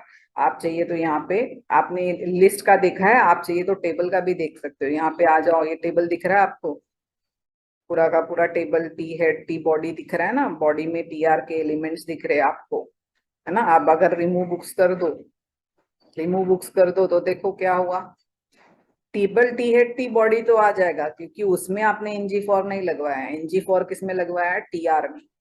तो रो नहीं आएगी, रो तब तक नहीं आएगी जब तक एरे में कोई एलिमेंट नहीं आ जाता। तो अगर नहीं है एरे में कोई एलिमेंट तो रो वो डॉम से हटवा देगा, तो टी आर टैग को उसने डॉम में से हटा दिया। अगर जैसे आप कोई बुक ऐड करोगे, तुरंत वो टी आर टैग को ऐड कर देगा डॉम में। तो your DOM is getting manipulated, T R row is getting added और removed at run time. Okay, so structure of DOM is changing. That's why it is called as a structural directive. Similarly, for ngif, you have already seen how your structure gets modified. ये table के रो के लिए देख लिया, UL LI के लिए इसके पहले मैंने ng4 से बता दिया कि एलआई में आपने ng4 लगवाया तो एलआई रन टाइम पे ऐड होगा या रिमूव होगा। तो that is how it works. So we complete all 4 directives over here. And I will stop. NG switch एक छोटा सा बाकी है, बट आप वो देख लो, इट इज वेरी सिंपल, उसका सिर्फ सिंटैक्स है, उसमें कुछ सेम है। एनजी स्विच जैसे अपना स्विच केस नॉर्मल जावा का स्विच केस है, या जावा स्क्रिप्ट में स्विच केस जैसे चलता है इन जनरल, आपको पता है कि स्विच केस में कंडीशन इवेल्युएट होती है। अगर वो कंडीशन इवेल्युएट होने के बाद जो भी वैल्यू है वो एनजी स्विच के हर एक केस से मैच होगी। ठीक है, अगर वो मैच हो जाती है तो वो पर्टिकुलर केस में जो भी आपने सिंटैक्स दिया हुआ है वो आ जाएगा। ठीक है, तो आप वो उसका सिंटैक्स देख लो, बहुत ही सिंपल है, तो वो मैं अभी यहाँ पे एक्सप्लेन नहीं कर रही हूँ। मे बी अगले सेशन में मैं स्टार्टिंग में बता दूंगी कि एनजी स्विच कैसे यूज करना है। ओके, तो कुछ एक दो चीजें, एनजी स्विच या एनजी टेम्पलेट, या हमने एनजी इफ कंडीशन यूज की है, उसके साथ में उसका एल्स पार्ट है। अगर इफ कंडीशन सेटिस्फाई नहीं हुई तो एल्स पार्ट में आपको कुछ करना है, तो वो कैसे, तो वो सब हम अगले सेशन में देखेंगे, क्योंकि ये वीडियो ऑलरेडी काफी बड़ा हो चुका है। ओके, तो मैं अभी यहाँ पे रुक। सो थैंक यू एवरीवन, अगले सेशन में मिलते हैं।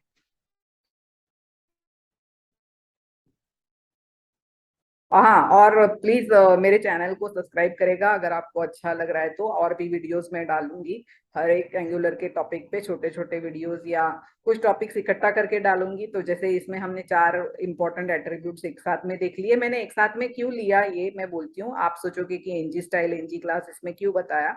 वो इसलिए बताया क्योंकि जब हम एनजी फॉर से टेबल क्रिएट करते हैं, तो उसमें अगर आपको स्टाइलिंग करनी है तो एनजी स्टाइल एनजी क्लास हम हमेशा मेनी टाइम्स यूज करते हैं, इसलिए मैंने वो क्लब करके चारों एट्रीब्यूट्स आपको यहाँ पे बता दिए।